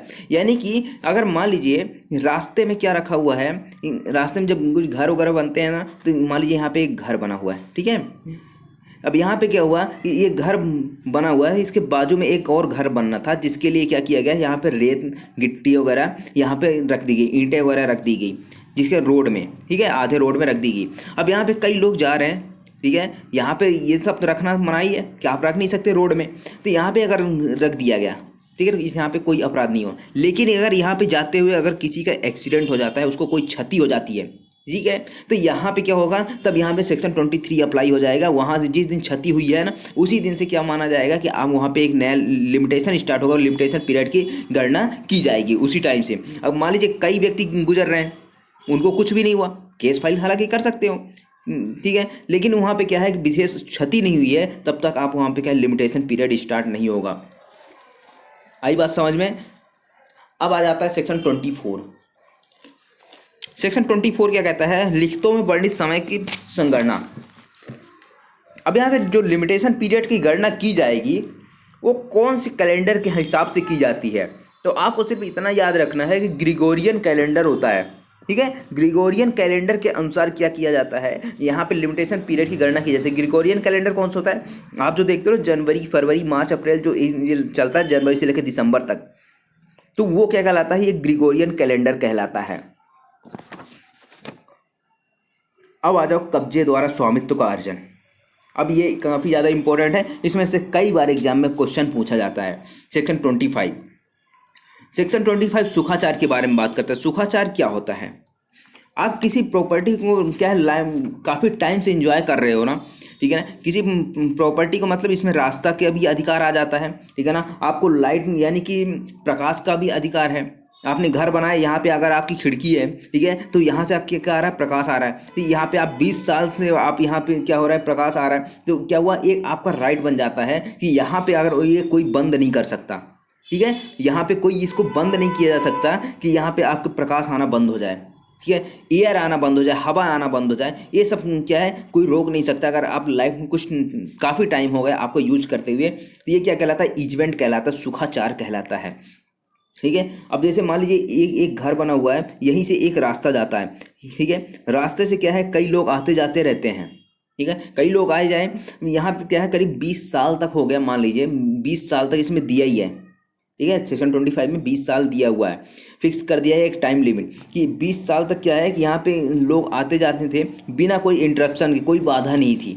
जब कोई बाधा नहीं थी तो इसके बाद क्या है कि ये जो इसका मालिक था, ठीक है, तो यहाँ पे इसको ट्रांसफ़र नहीं कर सकता, इसको ट्रांसफ़र नहीं किया जा सकता है, सुखाचार को इसको छीन नहीं सकता, इसको बंद नहीं कर सकता इस रास्ते को, ठीक है, तो ये सुखाचार कहलाता है। अब यहाँ पे बात करें तो यहाँ पे जो सेक्शन 25 है, सेक्शन 25 को आप डिवाइड कर सकते हो दो टाइप में, ठीक है। पहला तो आता है आपका सेक्शन 25 का क्लॉज 1, ठीक है, सेक्शन 25 के क्लॉज 1 में दो तरह के आप डिवाइड कर सकते हो। पहला आपका क्या कहता है, प्रकाश, ठीक है, और दूसरा क्या कहता है, वायु। प्रकाश और वायु का जो अधिकार है आपका, जो आप यूज कर रहे हो उसके बारे में। और दूसरा चीज़ क्या कहता है, दूसरा चीज़ रास्ता हो गया, ठीक है, या फिर पानी का अधिकार, पानी लाने ले जाने का अधिकार जो था, उसके बारे में दो चीज़ बताई गई है जो क्लॉज 1 कहता है, ठीक है। अब यहाँ पे जो प्रकाश और वायु के बारे में है, आपने क्या किया, उसका शांतिपूर्वक, पीसफुली, शांतिपूर्वक 20 साल तक यूज किया, ठीक है, शांतिपूर्वक क्या किया है, 20 साल तक आपने इसका यूज किया, ठीक है, उसमें कोई डिस्टर्बेंस नहीं थी, किसी ने कोई बाधा नहीं डाली। और साथ ही साथ जैसे रास्ता और पानी का अधिकार है, उसको भी आपने क्या किया, 20 साल तक एंजॉय तो किया, लेकिन यहाँ पे क्या है ना, इसको क्या किया, खुले तरीके से, ठीक है, खुले तौर पर 20 वर्ष तक एंजॉय किया, ठीक है। इसमें दोनों चीज़ आ रही है, एक तो ओपनली यानी खुले तौर पर, और दूसरा शांतिपूर्वक, किसमें, रास्ते और पानी के अधिकार में, ठीक है। लेकिन यहाँ पे अगर इसकी बात किया जाए, वायु और प्रकाश की बात की जाए, तो यहाँ पे सिर्फ शांतिपूर्वक आपने यूज किया है। और इन दोनों में क्या होना चाहिए, बिना इंटरप्शन की यूज होना चाहिए, कोई बाधा नहीं होनी चाहिए। बाधा का मतलब अगर 1 साल तक का बाधा उसमें कोई उत्पन्न करता है कि आप यहाँ से नहीं जाएंगे, ऐसा नहीं करेंगे, वैसे नहीं, के बाद क्या इंटरप्शन करता रहता है 1 साल तक, तो यहाँ पे क्या है, ये 20 साल यहाँ पे कंप्लीट नहीं हुए तो माना जाएगा कि आपके यहाँ बाधा उत्पन्न हुआ है, ठीक है।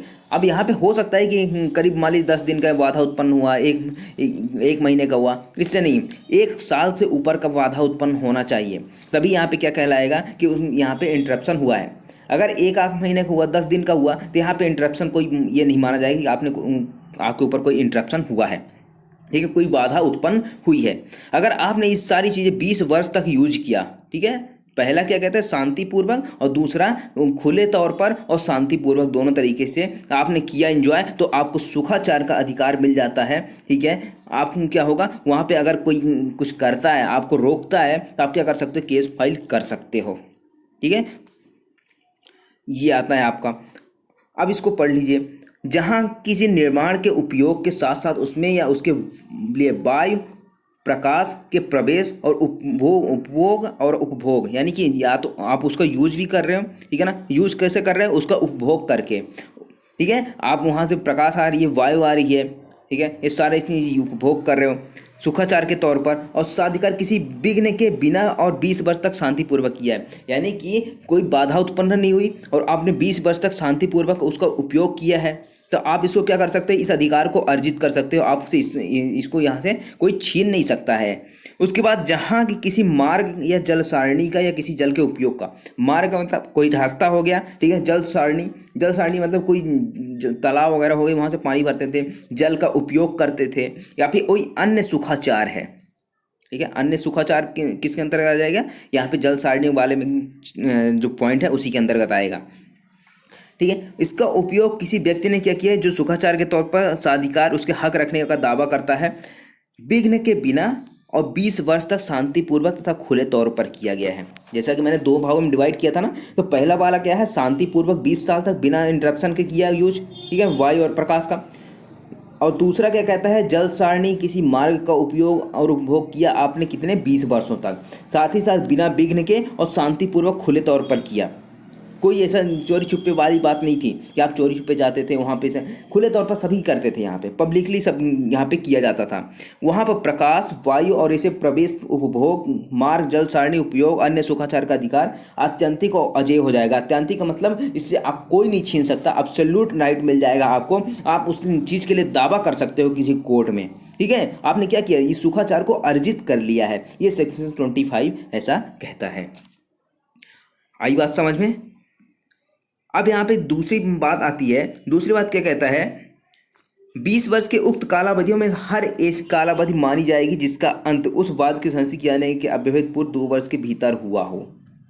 अब यहाँ पे जो 20 वर्ष है, ठीक है, अब यहाँ पे इसका अंत कब माना जाएगा, जिसका अंत उस वाद के संस्थित किए जाने के अव्यवहित पूर्व के 2 वर्ष के भीतर हो, यानी कि आपका 20 वर्ष कंप्लीट हुआ, 20 वर्ष के बाद आपको क्या होना चाहिए, 2 वर्ष का आपके पास टाइम है, 2 वर्ष का में क्या कर सकते हो, आपके उसके डिक्लेरेशन के लिए आपको सुखाचार के लिए केस फाइल कर सकते हो, ठीक है ना, लेकिन टोटल 22 साल आपके हो जाएंगे, ठीक है। तो 20 साल तक आपने उसका उपभोग किया और उसके बाद 2 साल तक आपको क्या मिल जाता है, केस फाइल करने का यहाँ पे राइट मिल जाता है कि आप दावा कर सकते हो, ठीक है। 2 साल के अंदर आप क्या कर सकते हो, केस को इंस्टीट्यूट कर सकते हो कि आप उसका डिक्लेरेशन करवा सकते हो, कि दावा कर सकते हो कि हाँ मैं यहाँ पे इसका राइट रखता हूँ, अधिकार रखता हूँ, ये आत्यंतिक है और यहाँ हमें दादा परदादा जो भी है सब यूज करते थे इस रास्ते का। थर्ड वाला क्या कहता है, जहाँ की वह संपत्ति जिस पर किसी अधिकार का दावा उपधारा 1 के अधीन किया जाता है सरकार की हो, तो वहाँ पे 20 वर्ष के स्थान पर 30 वर्ष पढ़ा जाएगा, इसमें ज़्यादा कुछ नहीं है। यहाँ पे कहता है अगर पब्लिक प्रॉपर्टी यानी कि प्रॉपर्टी किसकी है, प्राइवेट प्रॉपर्टी वगैरह में सुखाचार को प्राप्त करते हैं तो वहाँ पे 20 साल तक एंजॉयमेंट होना चाहिए। अगर वही प्रॉपर्टी अगर गवर्नमेंट की है, ठीक है, अगर गवर्नमेंट की है तो आपको एंजॉयमेंट कितना होना चाहिए, 30 वर्ष। आपने 30 वर्ष बिना विघ्न तक वहाँ पे क्या किया है, एंजॉयमेंट किया है उस प्रॉपर्टी का, तो आपको क्या होगा, यहाँ पे सुखाचार का अधिकार प्राप्त हो जाएगा, उसमें दावा आप कर सकते हो, ठीक है। तो इतना आपको याद रखना है, प्राइवेट प्रॉपर्टी 20 वर्ष, यानी कि जो गवर्नमेंट प्रॉपर्टी है उसके लिए 30 वर्ष यहाँ पे हो जाएगा। अब इसमें ज़्यादा कुछ नहीं है। अब आता है आपका सेक्शन 26। सेक्शन 26 कहता है अनुसेवी संपत्ति के उत्तर भोगी पक्ष के अपवर्जन। यहाँ पे सेक्शन 26 अभी आप हेडिंग याद रखिएगा, ठीक है, इसको हम बाद में डिस्कस करेंगे अलग लेक्चर में। अब यहाँ पे सेक्शन 27 आ जाइए। सेक्शन 27 क्या कहता है कि संपत्ति पर अधिकार का निर्वापित होना। यहाँ पे क्या है, वैसे देखा जाता है लिमिटेशन एक्ट जो है ना सिर्फ आपका उपचार को खत्म करता है, अधिकार को खत्म नहीं करता है। लेकिन यहाँ पे सेक्शन 27 बताता है कि एक जगह यहाँ पे क्या करता है, आपके अधिकार को ही खत्म कर देता है, अधिकार को समाप्त कर देता है। जब आपका अधिकार ही समाप्त हो गया तो आप केस किसी तरह से नहीं फाइल कर सकते, ठीक है। तो यहाँ पे क्या बताया गया है कि उस कालावधि के पर्यवसान पर जो किसी संपत्ति के कब्जे का वाद संचित किए जाने के किसी निमित्त किसी व्यक्ति के द्वारा एतद परिसीमित है, ऐसी संपत्ति पर उसका अधिकार निर्वापित हो जाएगा। अब जैसे ए नाम का व्यक्ति है, ठीक है ना, इसकी प्रॉपर्टी थी, इसके प्रॉपर्टी पे बी ने कब्जा कर लिया। तब यहाँ पे क्या है, ए के पास टाइम है, क्या कर सकता है, यहाँ पे केस फाइल कर सकता है विदिन 12 ईयर्स।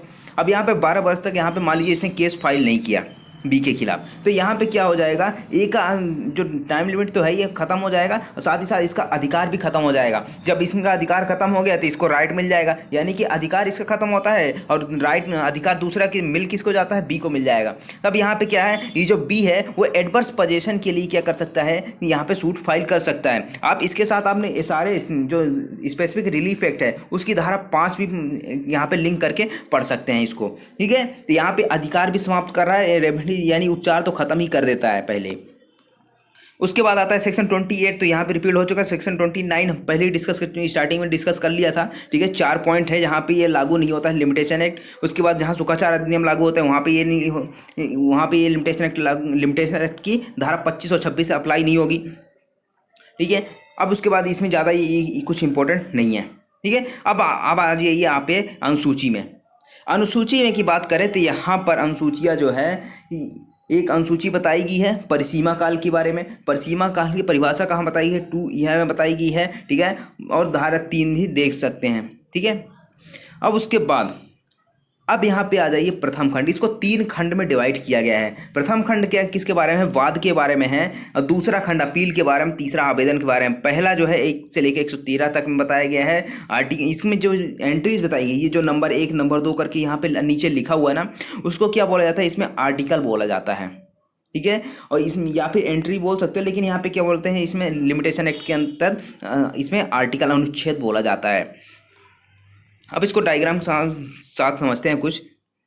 जैसे परिसीमा अधिनियम की अनुसूची है, ठीक है। अनुसूची 1 ही बताई गई है जिसमें 3 कैटेगरी में डिवाइड कर सकते हो आप। सूट यानी कि वाद जो लाया जाता है, अपील और आवेदन जो लगाया जाता है। अब इन तीनों में ना जो आर्टिकल है, अनुच्छेद टोटल 137 तक बताया गया है, जिसमें 1 से लेकर 113 तक वाद के बारे में बताता है, जिसमें 10 भागों में डिवाइड किया गया है इसको, ठीक है ना।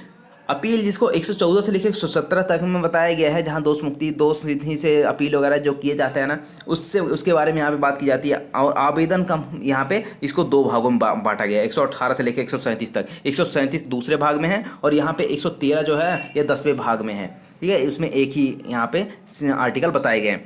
अब यहाँ पे बात करें इसके पहला जो बताया गया, इसको याद करने का तरीका क्या है। सबसे पहले तो आप इसको जो यहाँ पे इसका ये बताया गया ना कितने भागों में डिवाइड है और कितने भाग में वहाँ कहाँ कौन से आर्टिकल से लेकर कौन से आर्टिकल तक इसमें प्रोविज़न किया गया है, ठीक है। तो सबसे पहले तो यहाँ पे आप एक चीज़ और यहाँ पे देख लीजिए, जो आवेदन के बारे में है। आवेदन कैसे बताया गया है, 2 भागों में डिवाइड किया है। पहला क्या कहते हैं, निर्दिष्ट मामलों में आवेदन। कुछ स्पेसिफिक मामले हैं जो 118 से 136 तक बताए गए हैं। और अन्य आवेदन में यहाँ पे 3 साल की लिमिटेशन यहाँ पे बता दी गई है।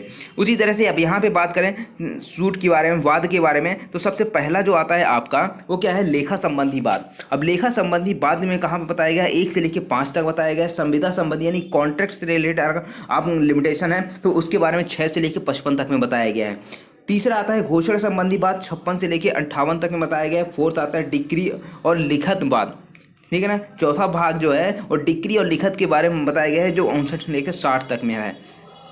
उसके बाद आता है 5 नंबर स्थावर संपत्ति संबंधी बात, 61 से लेकर 67 तक। अब यहाँ पे जो बताया गया ना 1 से लेकर 60 तक, ये जो 1 से लेकर 60 तक है, इसके लिए लिमिटेशन पीरियड 3 साल की है, ठीक है ना। जहां अब देखें ना 1 से लेकर 60 तक सभी में कितना है, 3 वर्ष की लिमिटेशन बता दी गई है।